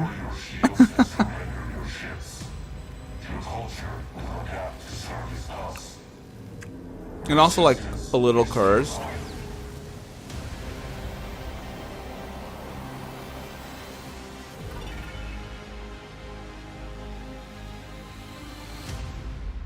I've also come across like, you know, as one does, like Mingyu related TikToks, and then I saw one that the comments, one of the comments said, "A tear just fell down my leg." So there's that. We're really excited to share with you Twisted Metal, which is streaming only on Peacock starting July 27th. And I'm very excited So there's that. to share a sneak peek of the character of Sweet Tooth, who I had the pleasure of voicing.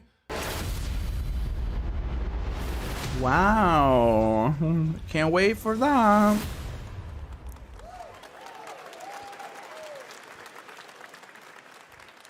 Who hasn't dreamt of duplicating oneself in order to multitask? This new hack and slash game with a tactical twist allows you to do just that. Brought to you from France, here's the world premiere reveal trailer of Lisfunga, the Time Shift Warrior, coming later this year to PC.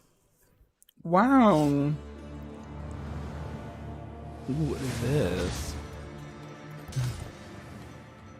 Goddess of Time. Receive my light, Lisfunga. Let this power flow through you and fight again alongside your past selves. I'm here again. Oh god, is this a roguelike? That's another me. I look good. I rewind. I begin again, but with another me to fight with. It definitely is a roguelike. You're coming with me. But that's interesting, because you're basically fighting alongside your previous runs. That's actually kind of cool.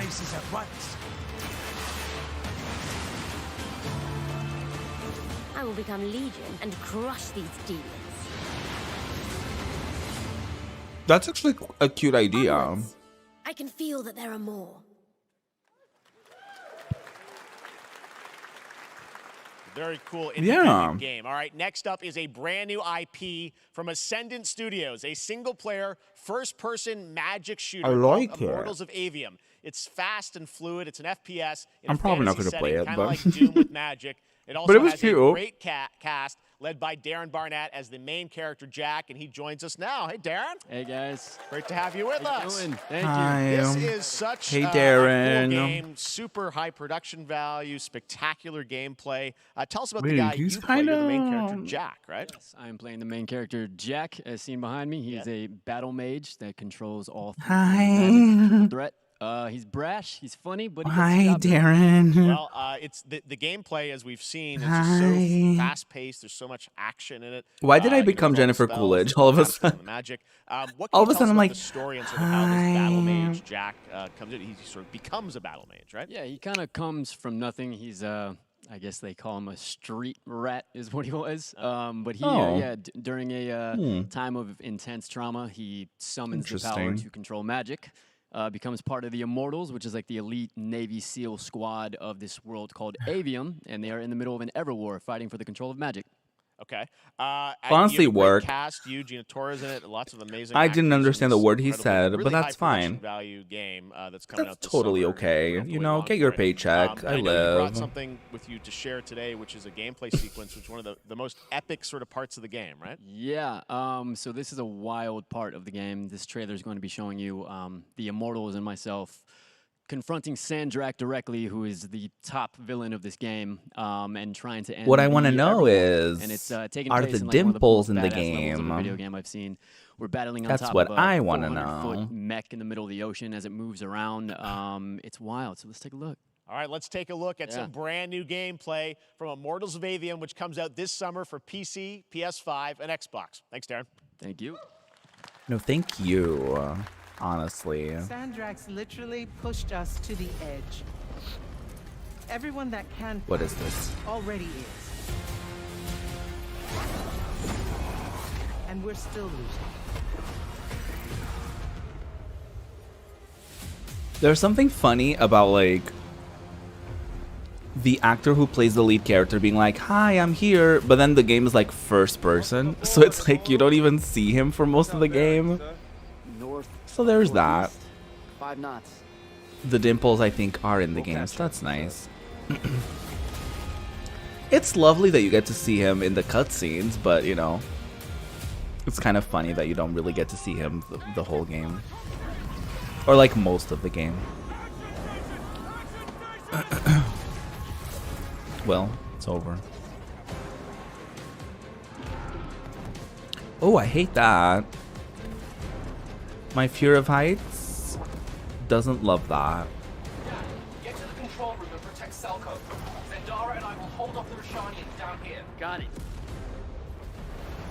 Gotta get to the control room. Alright. Wait, what? Did he just die?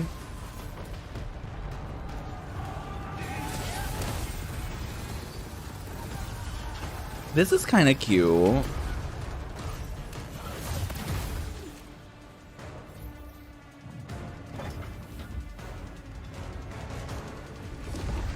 I don't know if I would be any good at this, but I would probably watch people play this.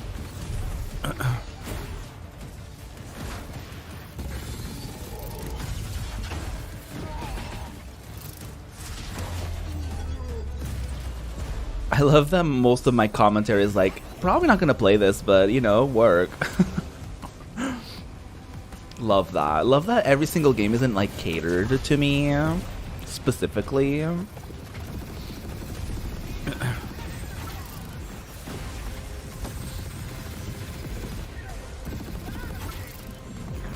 At least this is one of the more interesting ones, I feel. And no, it's not because of Darren.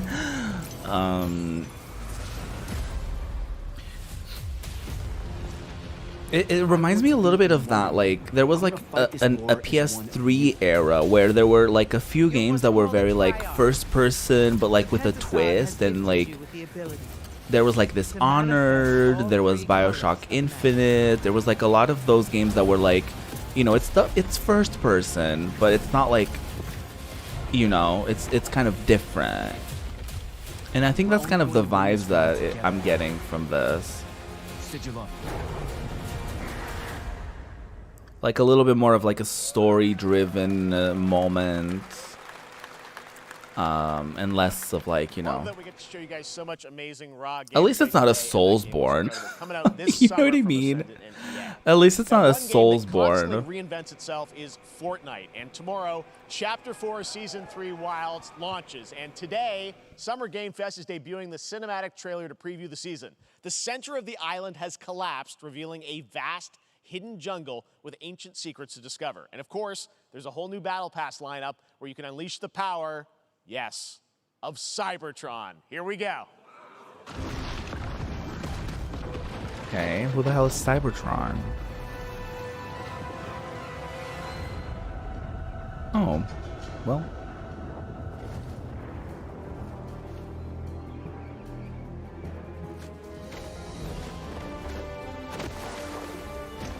It's been so long since I played Fortnite.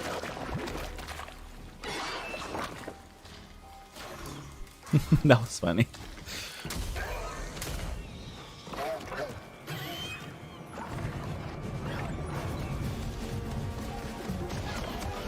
They've done a dinosaur-y type of thing before, right?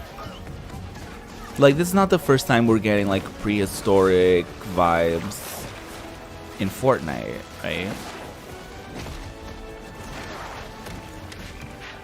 And that question is not like supposed to be like shady. Like, I'm not being like, oh, they've done this before. Like, no, that's not the point.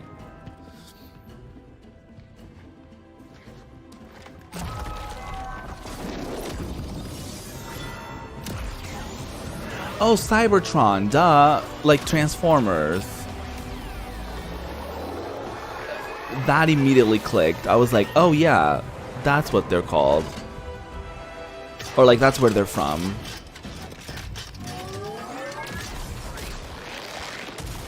Boom. I know that they can, you know, I know that the characters are supposed to all be the same size so that, you know, you can actually play alongside them. But the fact that Optimus Prime is the same size as like a human is really funny to me. Fortnite Wilds launches tomorrow. Because he's supposed to be like the side of a building. It's time to get to our like the size of a building. And it is a deep honor for me to present this game. What you're about to see is a world premiere trailer that gives us a new look at an expansive world we can't wait to explore again. This game comes from a studio that surprised the world and redefined the RPG genre with its iconic characters and rich storytelling. Is this Final Fantasy VII Remake Part 2? For one of gaming's most anticipated upcoming releases. The rumors were true. I'm wet. We're still here at the scene of this terrible disaster, caused by a massive tornado which swept through sectors 0, 1, and 2. I'm wet. Oh wait, what? The expressway. Search and rescue operations are already in progress. Wait, what? Huh?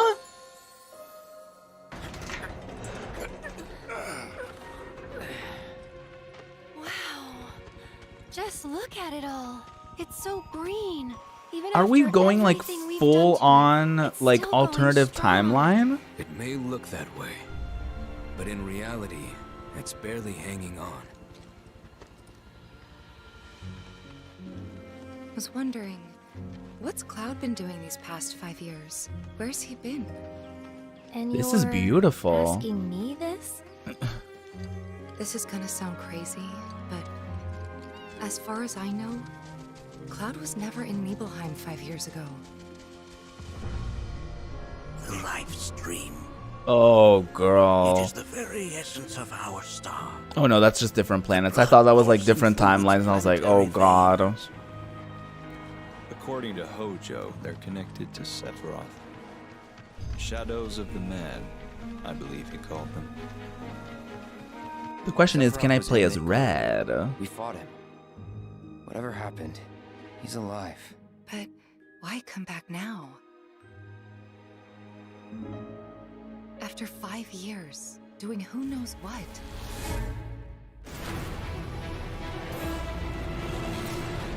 Well now, think we woke it up. Angered it, more like. Release. You can play as Red. Yeah. Feast your eyes on the Turk's latest and greatest, Elena. She may be new, but she's Work. still a Turk. She's a turf?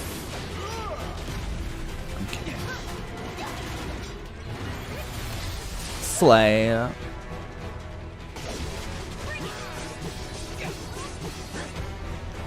This looks mighty juicy. I can't wait.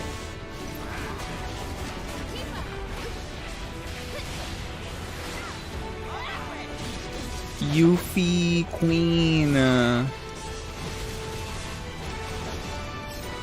Major Slay.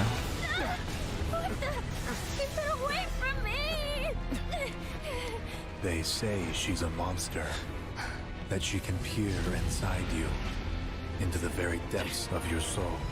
Oh, that she can Genova. become those you hate, Genesee. those you fear, those you love.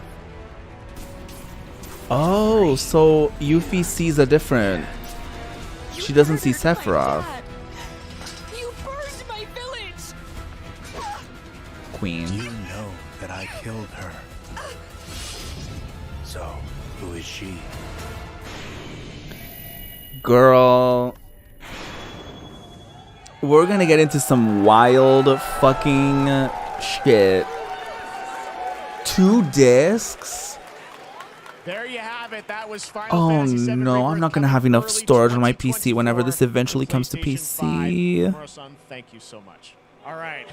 That's going to do it for Summer Game Fest, our live showcase. I'm not That gonna is have not enough the storage. end of Summer Game I Fest. just Stay know it's tuned gonna this be like a weekend fucking for updates on many terabyte. more games during SGF Play Days, a hands-on event for God. media here in Los Angeles. I'm gonna have to including delete Cyberpunk everything off of my 2077, PC to Phantom play it. Liberty, as well as the Xbox and Bethesda showcase on Sunday. Because that's how people do it, Now, right? though, stay tuned for Day of the Devs from Iron 8-Bit and Double God. Fine, which celebrates the independent game culture with a number of new game reveals over the next hour. Ooh. We'll see you this summer, later this summer on I'm August down to watch 22nd the Day of Gamescom Devs. Opening night live in Germany, and again in December. Are y'all when we down? come It together should here be in like Los another Angeles hour or to so. Celebrate 10 years of the Game Awards. Thanks for watching, everyone. We'll see you soon. Are y'all down? Because I feel like I'm down for that. It's still kind of, it's not 10 p.m. yet.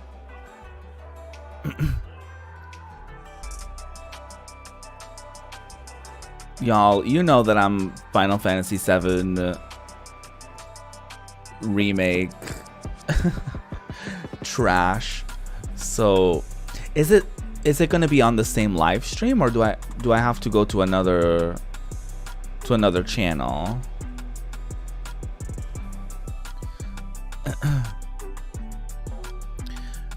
I mean, honestly, this last couple hours weren't that great, to be honest. Like, the Final Fantasy VII stuff is what got me. I liked Sandland. But other than that, it was just like a lot of stuff that I, didn't really care for.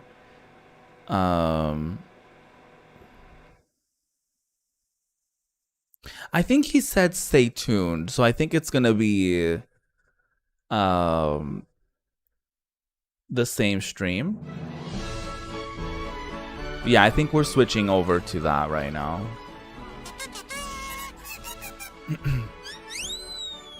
Cute. Cuphead is so cute. Like, I know this is not the game, but like the characters are so cute.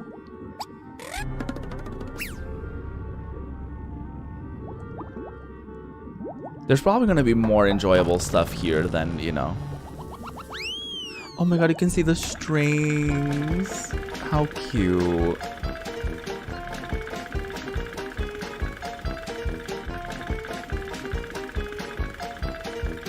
Cuphead physical, okay. The collector's edition. I thought the puppet was also going to be available. It might be, for all I know. Hi everybody, and welcome to the Day of the Dead Digital Showcase. Thanks to Jeff Keighley Hi. for being part of his Summer Games Fest, and thank you to all of you, the millions of people watching. Why is this way quieter? God, that can't be right. This thing has really grown since it started 10 years ago here in San Francisco. Day of the Devs was an idea from Double Fine Productions and their friends. I guess it's pre-recorded, so you know. Show that really celebrated video games and focused on the fans and the developers and brought them together to meet and celebrate games. Oh, this should have just had like, you know, subtitles rather than closed captions. Because it's pre-recorded. And it was really just a festival of amazing. Like, what are we doing? A very inspiring event. And then during the pandemic, it became digital only. And now we're doing both, a live event and a digital showcase, so people from around the world can enjoy all of these amazing games. We had a record number of submissions this year, more people wanting to be part of Day of the Devs than any year previously, and we have more. Okay, anything y'all are excited for Day of the Devs? I hope you're excited, and please, without further ado, enjoy Day of the Devs. Because you know, listen, I'm not someone who keeps up with a lot of things. That would be effects on that. It looks not good.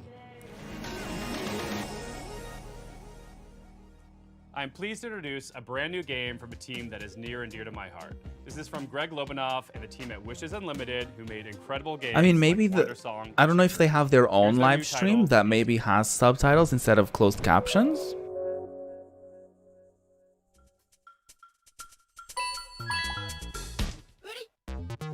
Hi, I'm Greg Lobanov, and I am bouncing off the walls excited to finally tell you what my friends and I have been working on together ever since Chicory came out a couple years ago.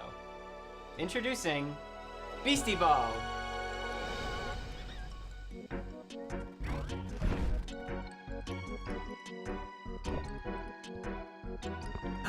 Is this like a turn-based? Beastie Ball is a turn-based RPG where you coach a team of beasties to play Beastie Ball, which is kind of like volleyball. This is cute. You play as this customizable coach character, and you can just throw balls at them, world, recruiting all kinds of beasties to your team. Oh, this is then cute. You can challenge rival sports teams as you rise your way through the Beastie Ball rankings. This is reminding me of the episode I watched yesterday of Going 17, where they played foot volleyball and it was a fucking mess. I'm becoming a carrot. I'm on my carrot journey. When beasties play together, they actually become friends with one another. Oh, I love that. Personalities and their teamwork style, they can form different kinds of friendships. This is so But whether they cute. become besties or rivals or partners or sweethearts, they'll get some kind of unique combo ability that only that pair of beasties can do, which can turn the tide in a really tough match.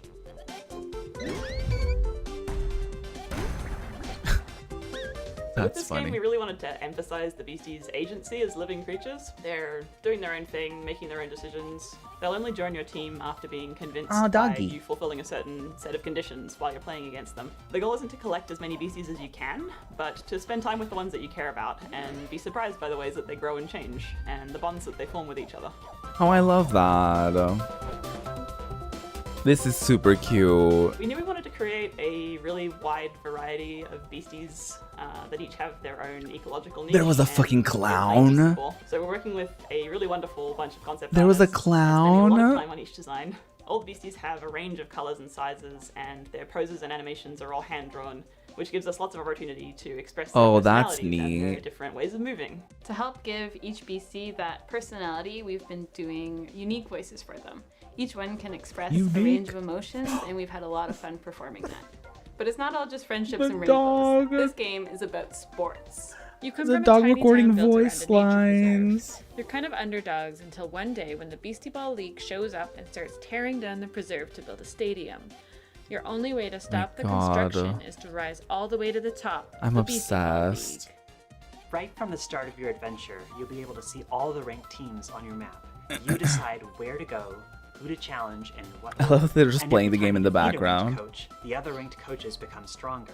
So no matter which way you go, you'll have a tough and exciting rise to the top. We're so excited to finally reveal this. It's a really special project for us. And if Beastie Ball looks cool to you too, then please check us out at beastieballgame.com. We're I'm- going to be revealing a crowdfunding campaign very, very soon. And Oh, it's gonna be crowdfunded. Thanks very much. We can't wait to talk to you more about Beastie Ball. Ooh. Cute.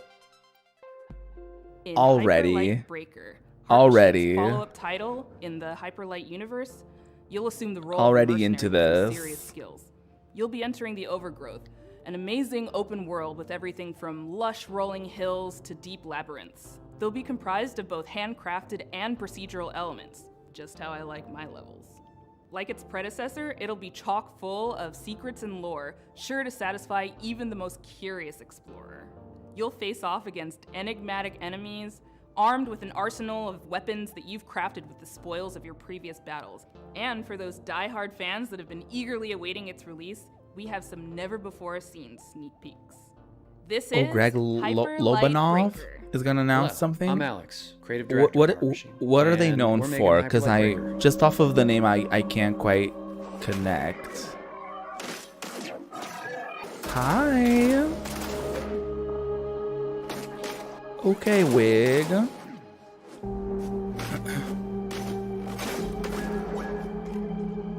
Hyperlight Breaker is a huge, stylish, bloody game. As is our Very MMO. stylish. It's I a was game that's I was vivid, gonna say something with a crumbling about that. world that can be brutal and beautiful all at once. It's a major landmark. This is so refreshing. First of its kind, an open world game. Like, where you after never return to the same world twice. Just like 50 Shades of Mix incredible Beige open world games like Breath of the Wild, distilled into that we just romantic witnessed roguelike, such as Dead in the Cells in the summer game You fest. can play alone or with friends. This is so refreshing. Breaker's Like we're narrative literally 2 games fully in, visual storytelling, where and you there's discover already and like decipher the mystery of this they world, look very different lost from each other. They play very different from one another. They look super like distinct and all that. Like, you know what I mean? Like, this is so refreshing. and new discoveries in a mysterious, vibrant, yet horribly ominous atmosphere. Each biome in the world is different. Even like the Unique little dangers, creatures are set so pieces, like and stories unique There will be massive bosses to take down in an open structure with and dangerous, interesting. unique, and challenging sub-bosses scattered throughout runs. You'll pick up new gear, make new builds, unlock new characters, upgrade your equipment as you bring back more and more materials from runs. We've learned so much from our previous games, building up amazing tech and a deep well of knowledge and experience as a team. Breaker's the culmination of all that incredible work. This is We're cute. excited to have you experience it for yourself. I don't know if I would be good at it, but We'll have a lot more it's at least information pretty on to the look game at come and closer interesting to look closer, early at. access later this year.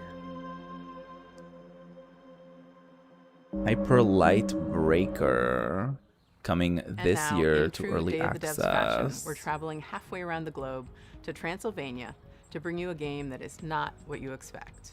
From developer Stone Skip and publisher iam8bit Presents, I'm thrilled to bring you a world premiere title that is not only relaxing and enjoyable, it's chill and vibey. Let that anxiety go while you play. Oh, Simpler Times. I'm interested in that.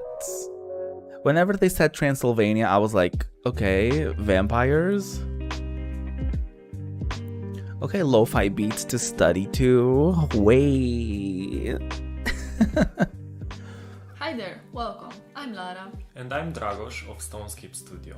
We are a small team from Transylvania, and our mission is to create meaningful interactive experiences.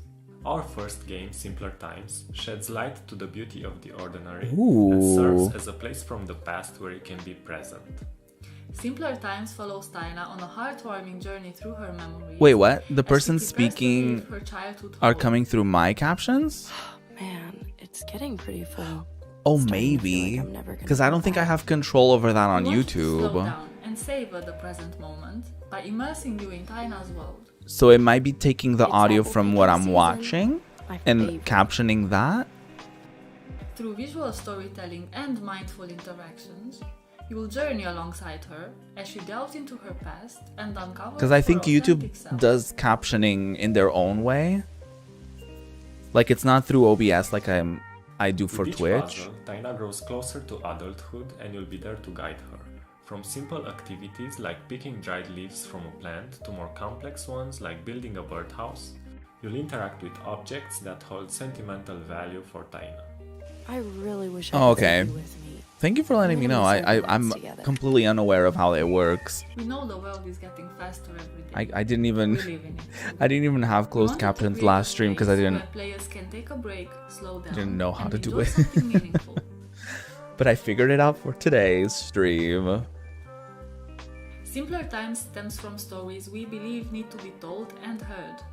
Inspired by this very place we're now sitting in, the game is a reflection of the physical spaces we spend time in and the memories we hold dear. This is cute. It's kind of like slice of life type of vibes, right? But I won't see this view for a while. We want to build a sense of awareness and appreciation for the world around us, encouraging you to reflect on your own memories and experiences. It's cute. Simpler Times is coming sorry. to PC and other platforms, so make sure to wishlist on Steam and follow us on social media. Thanks for taking the time to listen. We hope you'll enjoy playing Alright, Simpler wish Times as much as we list. enjoyed creating it. Bye. Bye. It's like childhood is the beach and growing up is the sea. Can I still take all these seashells with me? Can I lock them in a chest with my memories? It's very endearing. You just kind of like live, laugh, loving. You know, you're just kind of enjoying the vibes and doing things, you know, very This next simple. game is from Sad Owl Studios and Thunderful Publishing. It's a really unique puzzle game built around a camera mechanic where the photos that you take become 3D worlds to explore. This is Viewfinder. Huh.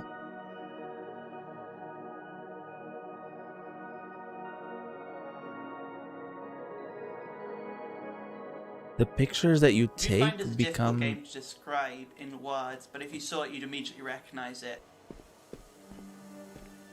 What is this place? It is a game that, gives players a lot of freedom. What's an old photograph doing here? You can Oh, I think I've seen this. make them into real 3D spaces. This is really cool. Hang on, did you just shift reality? Have you played this, Lotus, like a demo or What something? makes it unique is the central I feel like I've mechanic where seen you're this using a camera before. and pictures to reshape and reconfigure the world around you in order to solve challenges in creative ways. That is so cool. It's such a unique experience, and I think everybody is just gonna have a different experience of how they That's play so Viewfinder, cool. and that's just a really nice thing to it. A perfect fit. That is so neat. You just like line them up. That's so cool. That doesn't look right. Oh, you can rewind. Love. You can rotate reality too. That If I was sounds to compare right. Viewfinder to other games, That I'd sounds say right, it's Lotus. like the That might have gameplay been of it. Portal combined with the visual illusions of Superliminal or Antechamber. This have also is so compared it neat. To The Witness and Manifold Garden and various other first-person puzzle games. It's a puzzle game, but it's very sandboxy and Like, playful it's... and open-ended. I can't comprehend The whole concept of when we started how... is that It's like you're when you basically actually placing create something, assets you do destroy as you go, but it's a lot like... of things, I can't and, comprehend it's just a how very it's... important lesson It in works? creation. Obviously, I can't, You comprehend find how it any is game created works. by Because, I don't know how to make them. And, we have people from all over the world who have But such this a is so diverse mind-boggling and in the best interesting way. cultures. Because it's like, what? Each character comes from a different culture. There's a lot of sort of culture-specific props and items and themes who you learn about. Okay, mostly culture. through environments and environmental storytelling. And so we've tried to Love. make these special spaces that really represent that character, who they are, what they like to do. I'm sure you noticed by now, but using film was always Mirren's idea. One of her many passions. I have a film camera, like one of those like old ones. It's just very important for us to Like just not like a, put in what we just know one of those like so that the rest of the world could also kind of like point you know, and shoot have type a of glimpse vibes. the experiences that we've had. But we still have one, so like This must be the next stage. nowadays it's trendy to get like film, so I might be able to just like fully use that if I want. So that might be received cute. a record number of submissions for this Summer Game Fest edition of Day of the Devs, but this next game didn't actually come through that process. We have eyes everywhere, and the curation team is always looking for Scary. games. This We next have one eyes actually everywhere. came from Twitter Okay. because the creator was posting all these amazing GIFs, and we reached out via DM and asked if we could feature the game.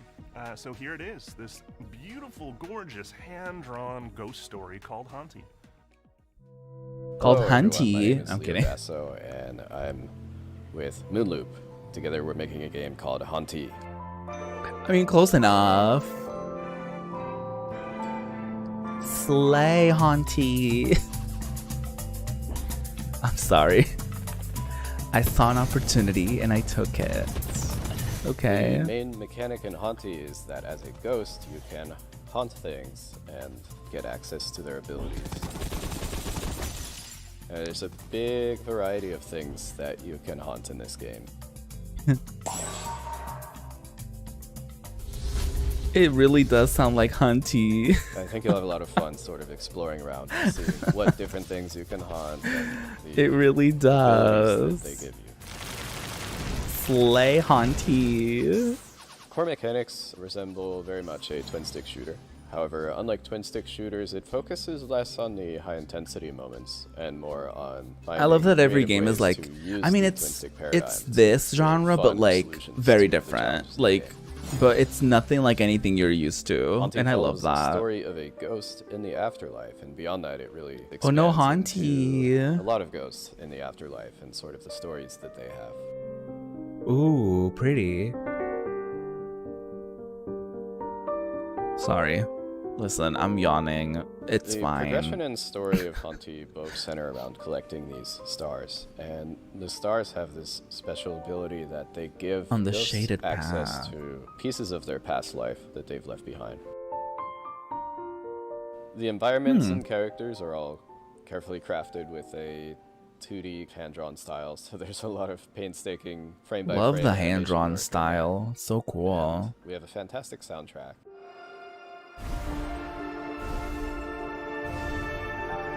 I mean this in the best way. Like the hand-drawn style is giving like whenever it's like that one talented, like really talented friend that you have, and you just like you see like the beautiful drawings that they do like on the sides of like their books or like their notebooks or whatever. If this is something Like that's you're what it's interested in, be giving sure to in the push best way this. possible. It helps us out a lot. So cool. Our next game is a bit of a blast from the past. It arrived on the scene around 12 years ago. quickly Blast became from the talk of town, past. And won a handful of awards, including I love the Seamus pins on the jacket. How GDC's cute. Independent Games Festival. But then, shortly afterwards, Completely both the game irrelevant to and its the creator live stream, but you know. That game was Cart Life, a slice of life simulation game that put you in the shoes of various street vendors. I'm gonna and tasked you sit with back a setting up bit, successful if y'all don't business mind selling the bagels terrible or newspapers. posture. As the story unfolds, you soon find yourself making tough choices and trying to balance keeping your business afloat with the needs of No, your making tough character and your choices. It was a truly unique, powerful, I and don't special like game, it. and it's super sad. I it's don't want to been make unplayable for choices. the better part of a decade. But it gives me great pleasure to tell you that lovingly restored and better than ever, Cart Life is back.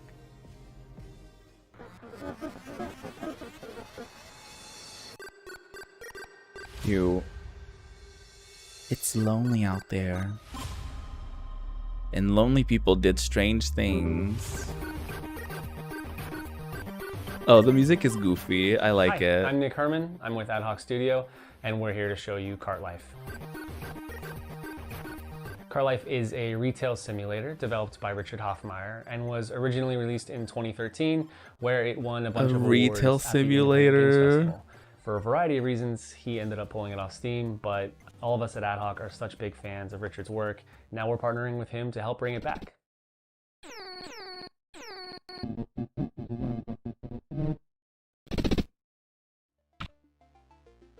Talk to Cat. feed the cat.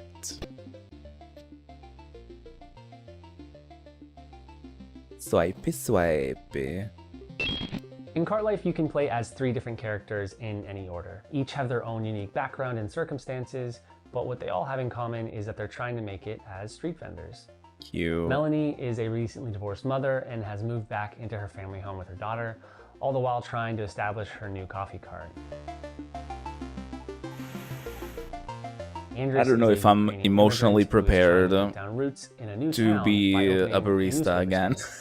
And Vinny has big dreams, but I don't know if I'm emotionally ready happen. to be a He's hoping that barista his homemade bagels will help turn things around. in a video game. Managing your own cart is not an easy job.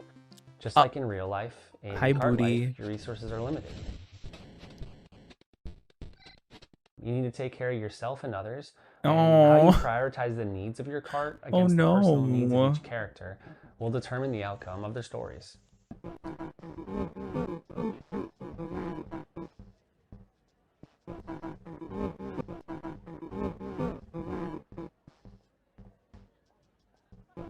I'm sorry I keep yawning. The world of Cart Life is alive and filled with characters who are potential customers that you'll I'm get just to like know very as you try to cozy go and through just it. very chill at the There's moment. no right or wrong way to play this game. So What players that's choose bound do to with the time that they happen. I'm have with each sorry. character is entirely up to them. Everyone's experience will be different based on the choices they make, what they prioritize, and even the order in which they choose to play the characters. This release is going to have a bunch of interesting. new story content, new art, updated controls and mechanics, and we really look forward to sharing it all with you on PC and console later this year. All right, later this year.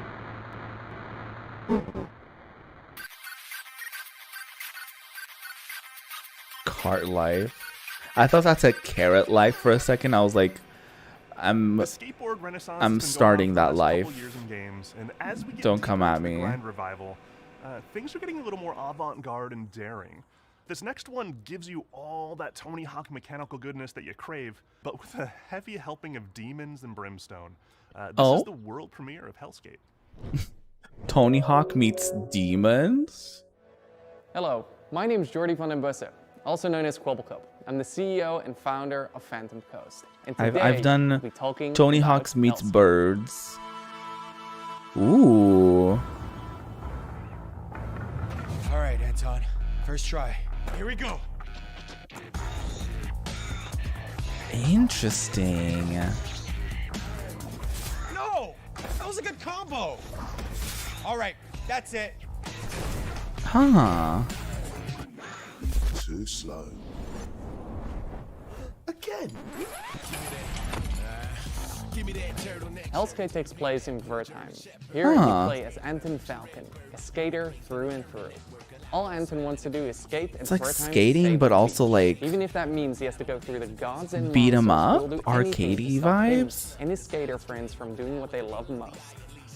The skateboard mechanics are very similar to the arcade-like games such as Tony Hawk Pro Skater.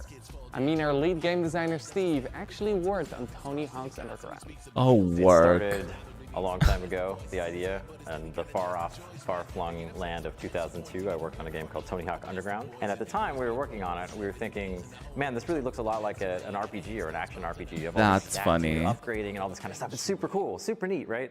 But of course, we're bound to Tony Hawk, we're bound to the real pro skaters. It always seemed to me that skate graphics create and imply such an interesting world. But it's He not really a said coherent Tony world that you Hawk can visit. held So me that was one back. of the motivations behind Hellscape.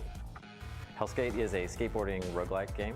It fuses together old school skateboarding with the tricks of traversal, roguelike. manuals, grinds, jumps. I'm not good at roguelike roguelikes. structure. I don't like the repetition.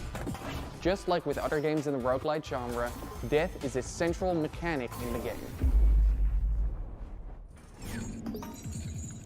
When you die in a run, thankfully you don't lose everything. You keep your resources which you can use to get permanent upgrades such as tattoos okay. or skateboards, which act as weapons.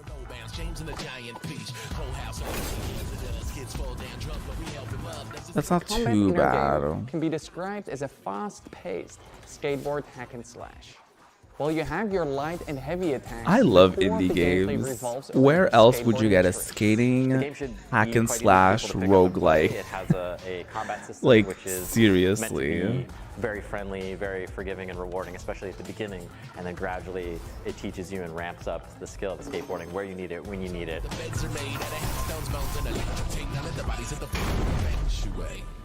Why did you stop me from skating? Look at yourself. Your wing, your arm. What do you think happens when that gets to your head? Don't worry about it. Thank you for watching this reveal of Hellskate. Wishlisting the game would mean the world to us. Hellskate. In our next I'm not game, writing down Henry anything. Halfhead, you play as Half a Head. So That's the game.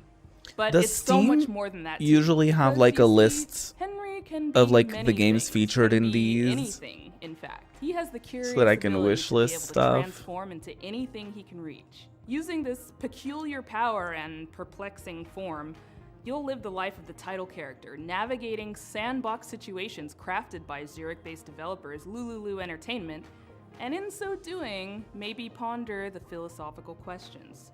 Who is? How is?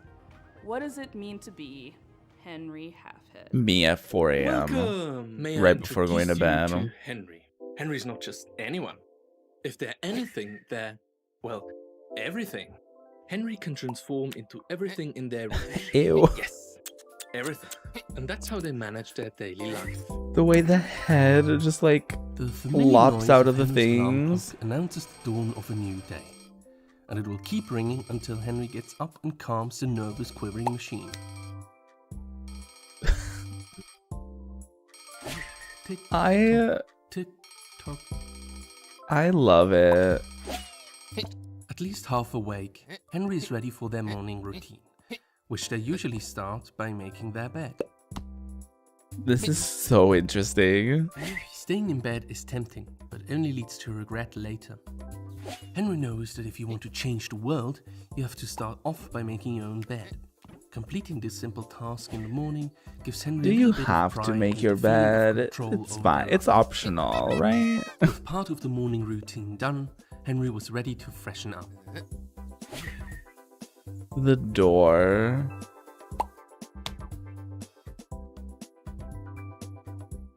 This is so funny. For hours, Henry could sit there, lifting the seat up and down, pretending it was a singing mouth. Not too hot, not too cold. This is so funny.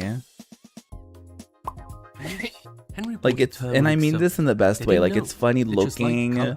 It's actually great for their skin. It seems like it plays funny. Oh, you can be the bubble. Cute.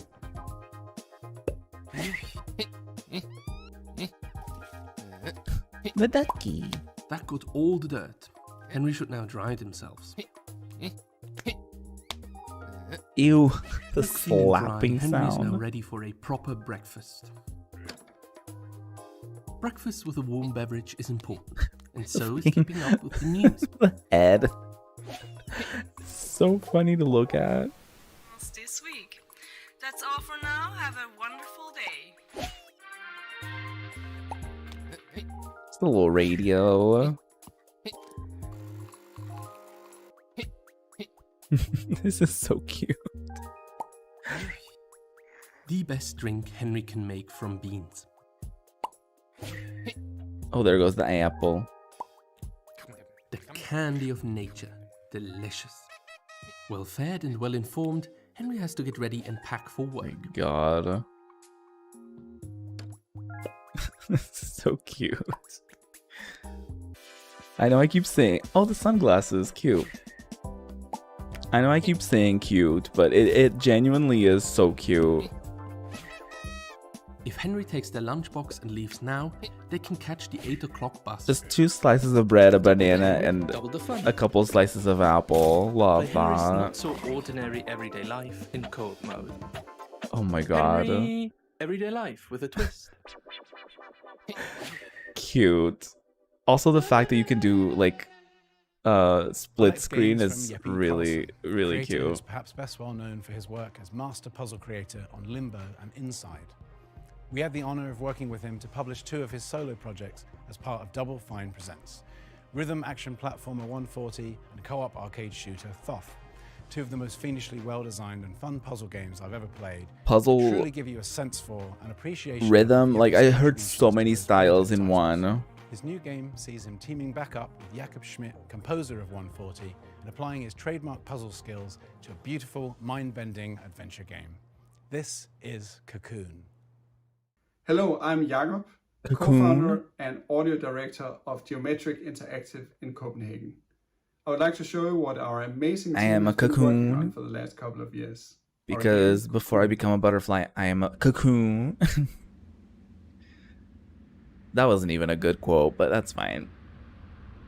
You know what I'm talking about. You know what if you know, you know.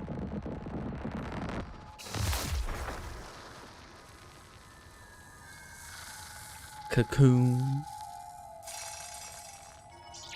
Cocoon.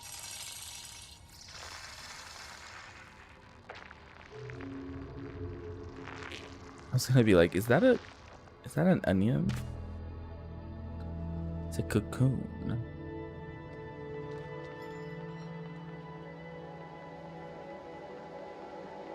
Cocoon is an adventure game with multiple worlds, and each of these worlds are contained within an orb.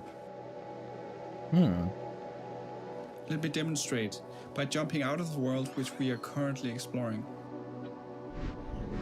Ooh. Just like that, we are now in a world outside.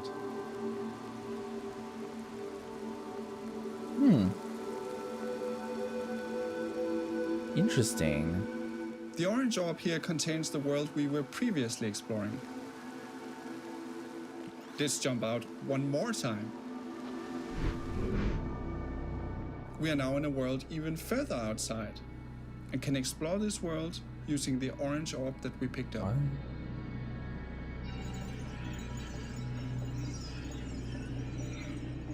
Oh.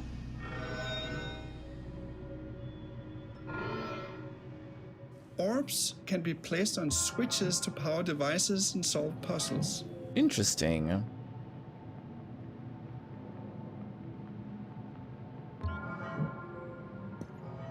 And you can even throw them into pipes. Just casually throwing around the world, you know? What could possibly go wrong there?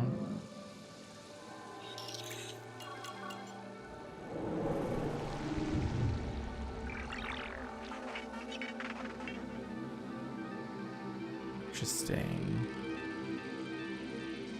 I'm genuinely like intrigued. I'm like, what next? What are you doing now? Example, to safely avoid this moving barrier, you simply jump out of the world, let it pass by, and jump back in. The jumping in and out of the world is like, I'm like, what? Where are we going? Cocoon is not only about exploration and puzzles. Within each world, you have to face a mighty guardian. Here is a first glimpse of one of these encounters. Oh.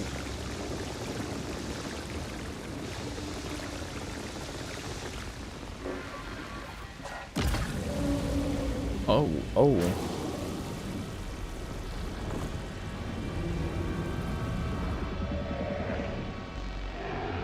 Oh, Mama, that's a reveal.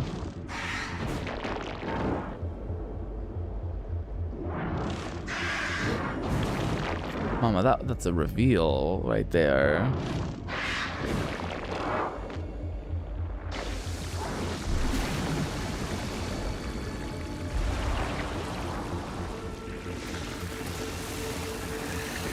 They just like flip themselves inside out.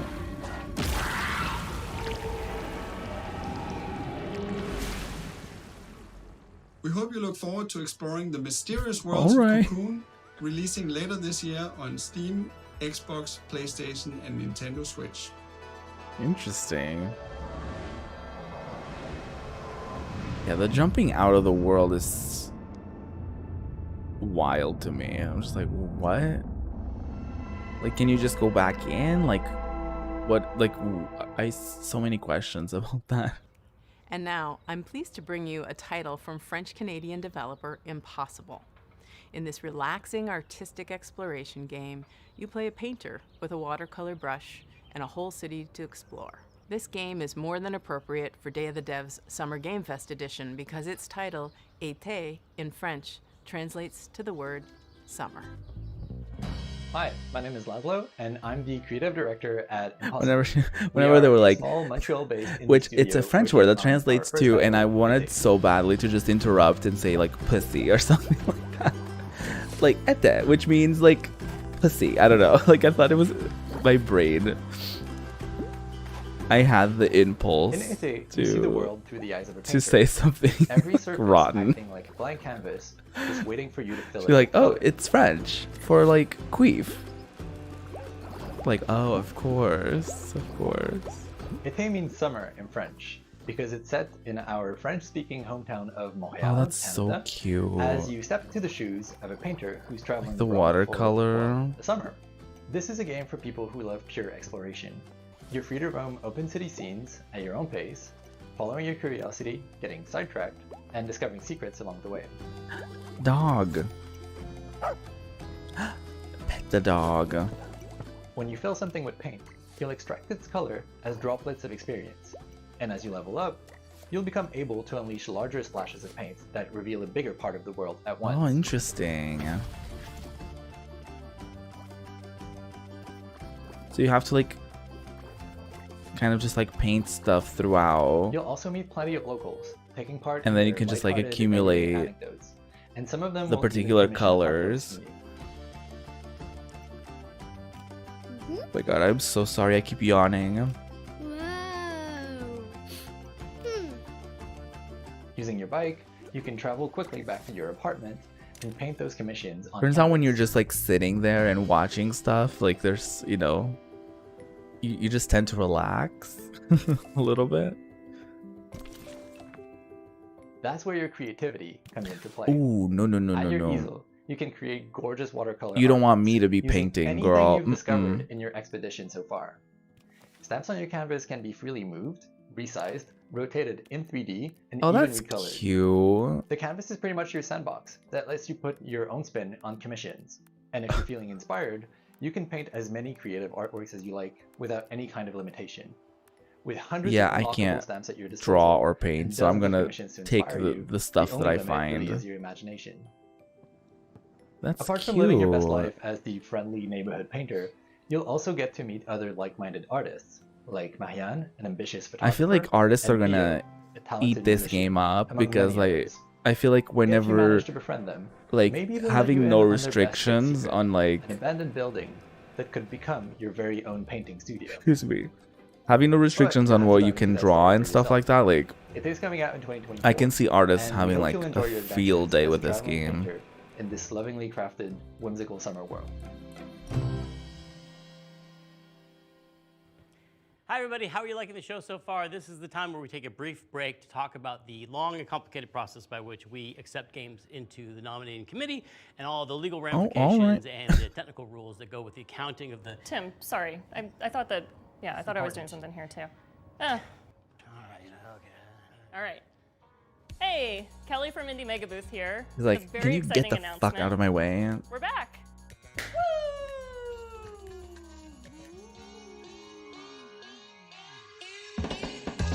Oh wow. If you're a fan of indie games, you may have seen the Indie Mega Booth at shows like PAX West and PAX East over the last decade, bringing together a curated selection of the best up-and-coming indie titles. Games like Crypt of the God. Necrodancer, Tunic, Disco I keep Elysium, yawning. Spiritfarer, Celeste, Mini Might be Metro, the fan.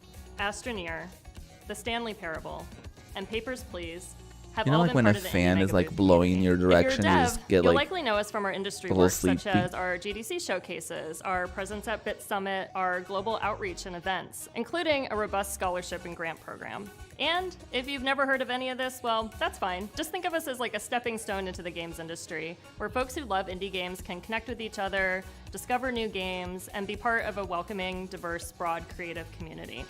Oh, that's sweet.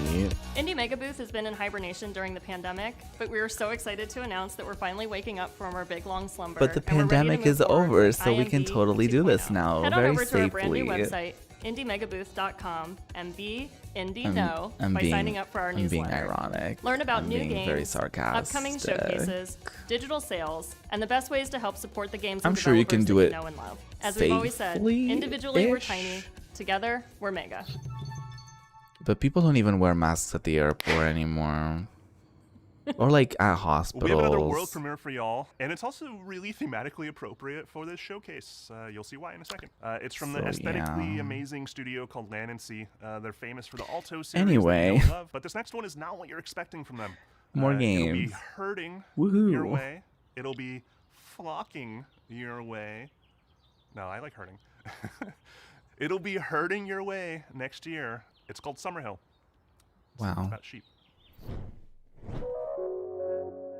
The puntastic delivery. Hi there. My name is Harry Nesbitt, and I'm the founder and creative director of Land and Sea.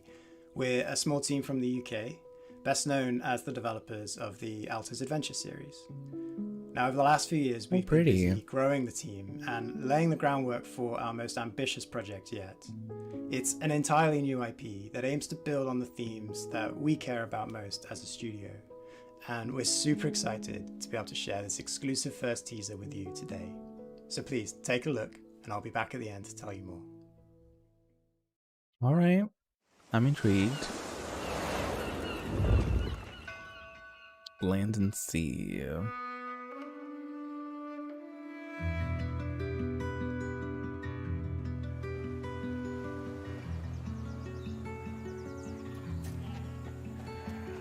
Oh, you're so tiny. I was like, oh, we're so tiny.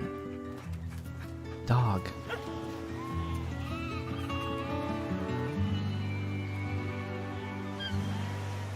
Oh.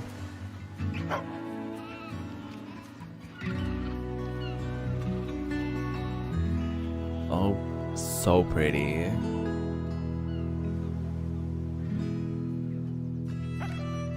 So pretty. Oh, the sheepies. Cute. They disappeared. They faded out. What? A folktale about life, loss, and livestock? What? Okay. We hope you enjoyed this first look at our brand new game, Summerhill. To give you a little bit more detail, Summerhill is a story-driven puzzle game in which you play as a young shepherd and their dog. Together you'll be setting out to Cute. rescue your lost flock that have been scattered across the mysterious land that lies at the border of your home. Summerhill brings together gentle That's problem so solving, cool. fluid herding-based gameplay, and striking pastoral landscapes to tell a timeless coming-of-age folktale. Look As a at team, that. we've been massively inspired by the rich history and cultural impact of sheep herding across the world. There are a few people or places that haven't been impacted in some small way by the practice of shepherding. Even the name, Summerhill, is a name often given to highland pastures where sheep are taken to graze during the warmest months of the year.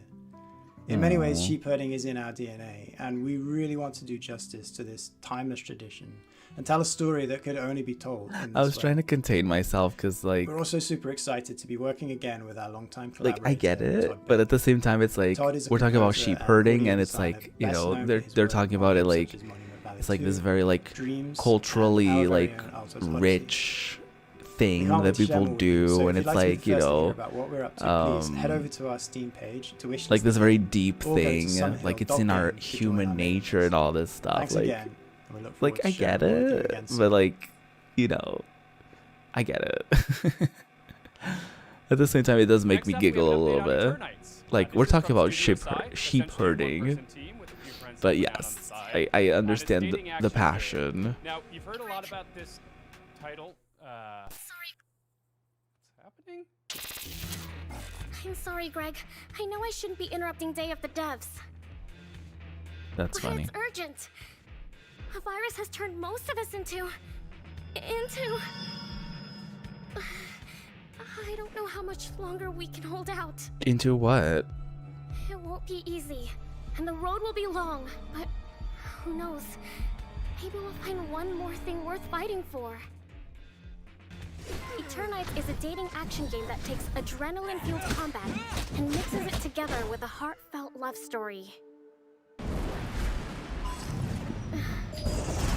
This is cute. For a moment? Sometimes with all these infected, it's too much. And it's during these moments that I'm happy to have someone to lean on.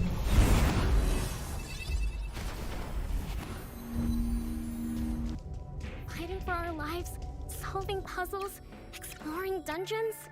It all seems easier when you have someone special by your side to make things less scary. So... what now?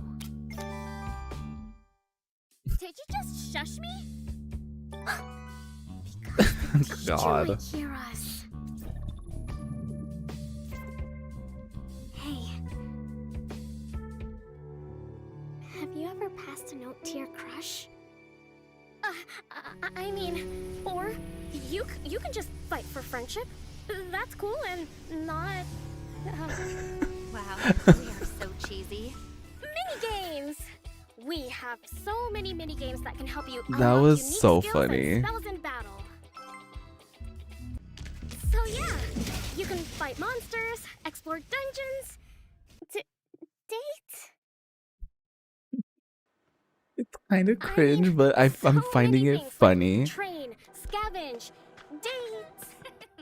Did I say date twice? Anyway, you have to manage and balance all these activities. It's definitely that. It's giving. It's kind of like weeb fantasy.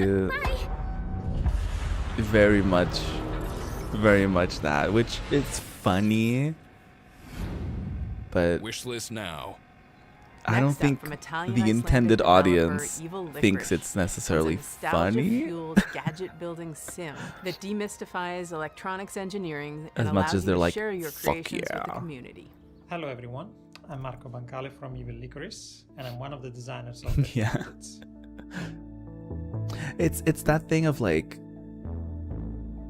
the portrayal is like exactly what is like cringe, but at the same time it's funny, like how committed she is to the bit, but at the same time it's not really a bit. You know what I mean? It's like And this is where the idea for retro gadgets comes it's a from, thing. is to being able to Like the joke is that it's gadgets what it is, with little but what it is not something that necessarily Pico 8 by grabs Maximoff, me. because it brings If that you makes this sense. retro environment where you can build Even your in the own perspective of like making fun of the And we thing, also because it's love like it's still doing the Shenzhen things IO that by I Electronics, actively find a because bit it managed cringy. to teach you low-level programming. If that makes effortlessly. sense.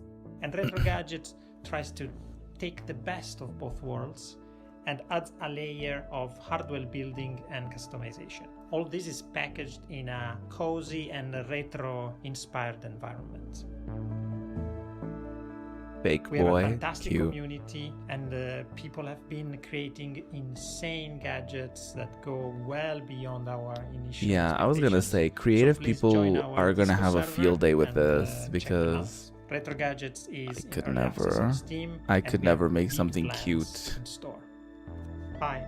and pleasing to the eyes.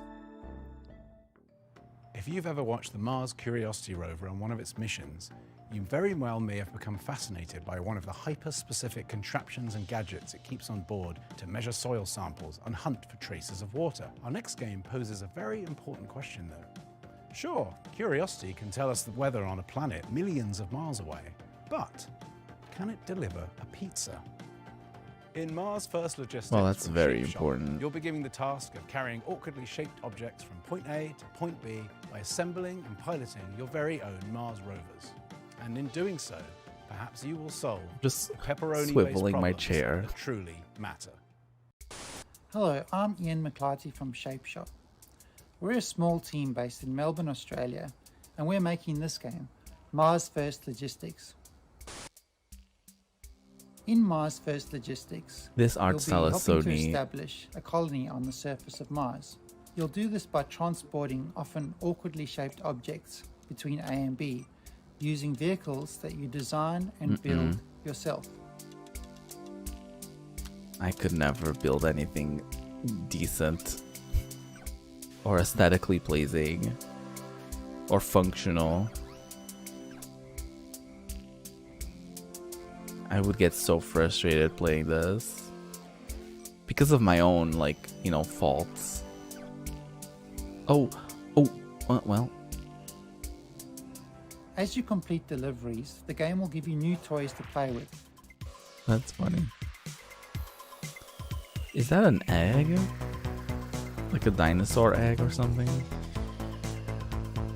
Or maybe just a turd.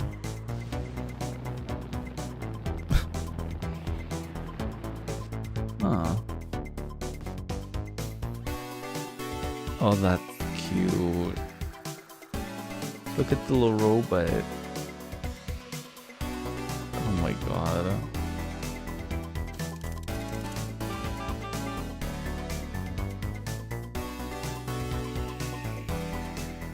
The game is set in a vast open world. Look at the little and you're free astronauts. to They're pick so and choose cute. which jobs you'd like to take on.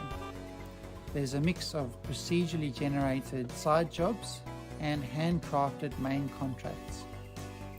In the main contracts, you'll be helping to construct new buildings in the game's world. Oh wow.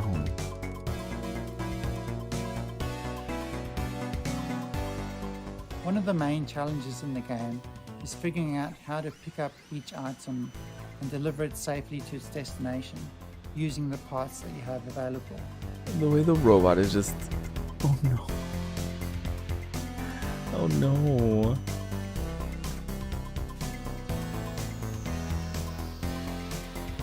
I could never play this game effectively.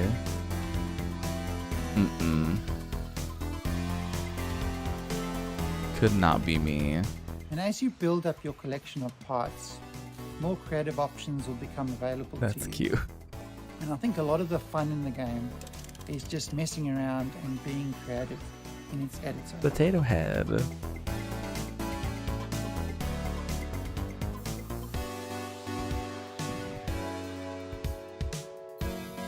Oh wow. And finally, I'm really excited to announce that Mars First Logistics will be launching into Steam Early Access on the 22nd of June. That's just 2 weeks away, and we're really looking forward to seeing what everyone builds in the game. Thank you. That was cute. You'd think the aftermath of a worldwide flood would be pretty bleak, right?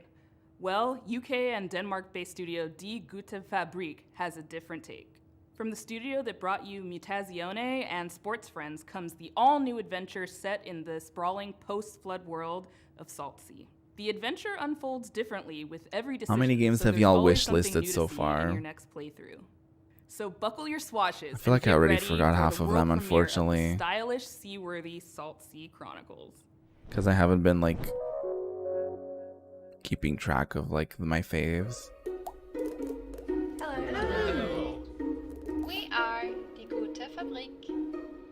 I'm Hannah Nicklin from Die Gute Fabrik, and we made Saltsea Chronicles. We're super stoked to show you the world premiere of Saltsea Chronicles today. It's a flooded world, story-driven adventure game where you play as a ship's I feel whole like- crew. I feel like games with the premise of, like, a flooded world are, like, feel a bit too real. You know what I mean? Like, it feels very pointed. At the beginning of the game, you're going to discover that Maya, your captain, has gone missing. And together your ragtag crew are going to heist a ship and set out across the Saltsea archipelago in search of clues. In each chapter of the game, you'll decide where to head next, who to explore with from the crew when you get there, and what to say to the people that you meet along the way. This is going to be a long stream. Is brought to life by beautiful animation. We're already nearing the and each 3 location hours. is built on the fragments of this world that came before.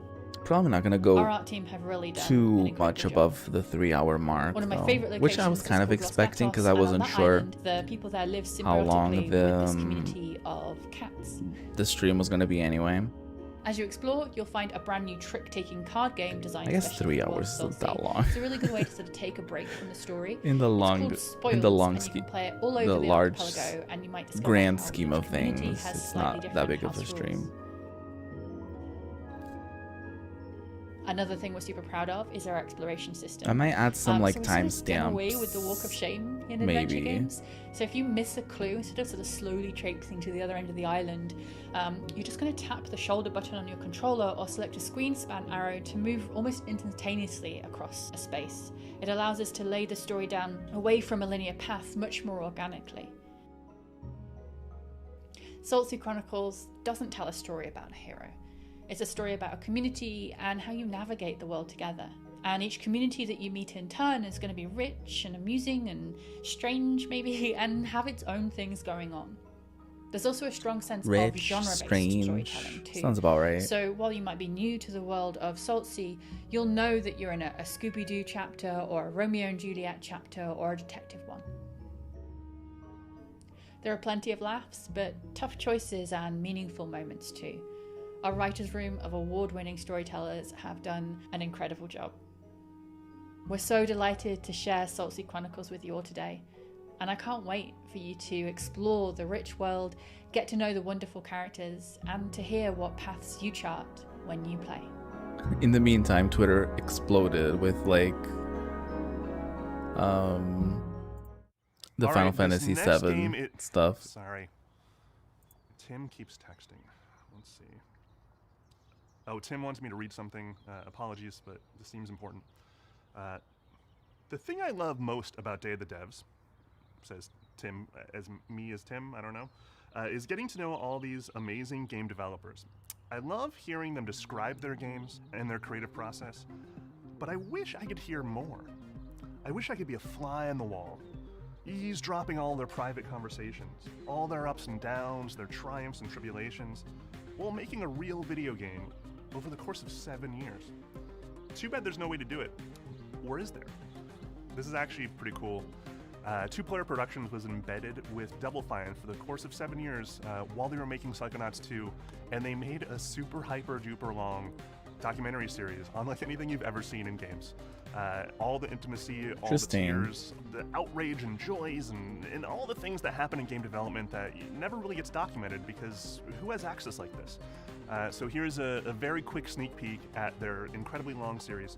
We highly encourage you to watch this thing. It's amazing. I'm sorry, I'm like so low energy right now. To get to the dollar amount we're talking about, it's probably going to take financing from a lot of different avenues. Whenever Grasslands is going to start, Tim's just going to start taking our people. So there's a ton of stuff going on right now. It's kind of breaking me. But you know, it's fun. It'll be really rewarding when it's done. This is interesting. Hopefully get a chance to work on a Psychonauts game in the near future.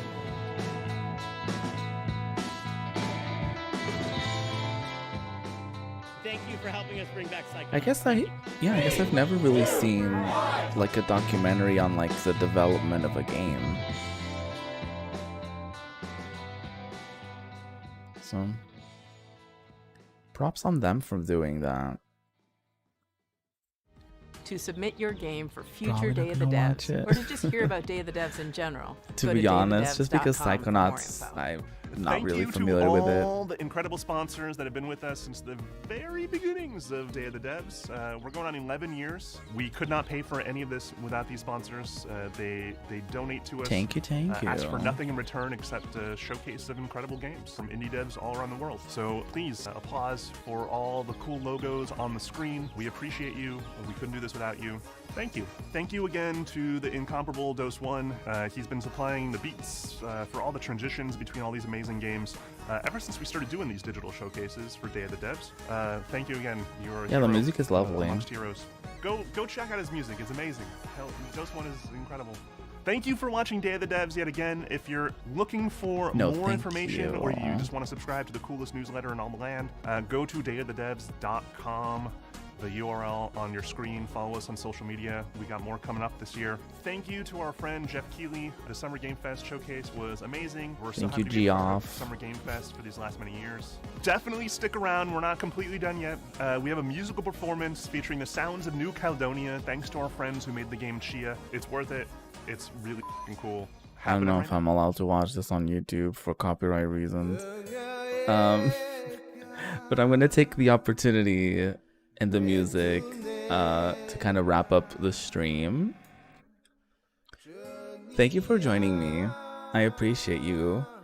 I know today, I mean, I guess there's really no precedent set on my YouTube streams, so they could be anything really. But thank you for being here. I appreciate you. This was lovely. I'm sorry my lack of energy was a thing right now at the end, because I was just getting a little tired of just like sitting here and watching stuff happening. But I promise I was having a lovely time, especially now for this like Day of the Indies. Is that what it's called?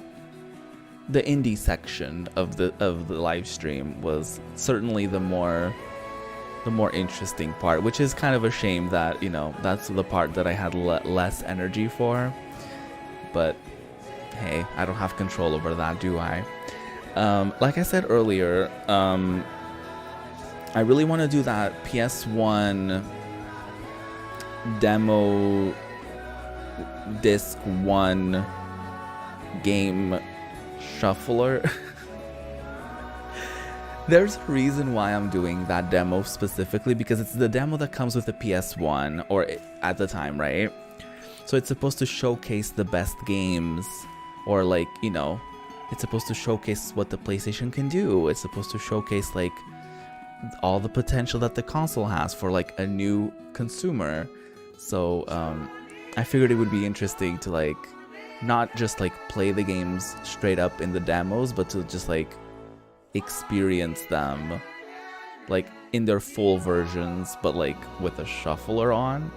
And maybe if, you know, if I enjoy that stream and if we vibe with it, we can make it a multi-part series to see like, you know, how many games I'll beat out of that, or if it will just be like a one stream thing. Probably gonna be a one stream thing, because some of those games I don't imagine myself doing like a full playthrough of.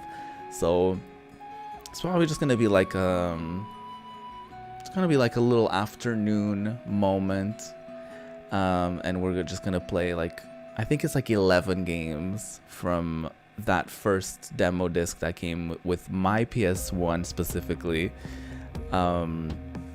So I'll see y'all for that, for my next stream. I'm not sure if it's gonna be tomorrow. I'm not sure. So I'll kind of go with the flow. I'll kind of go with my heart. But I'll keep you updated. I've been very active, or fairly active, on Insta stories, on Instagram. You'll still know about whatever I do on Twitter and on my Discord, and you know, I try to keep everyone updated everywhere basically.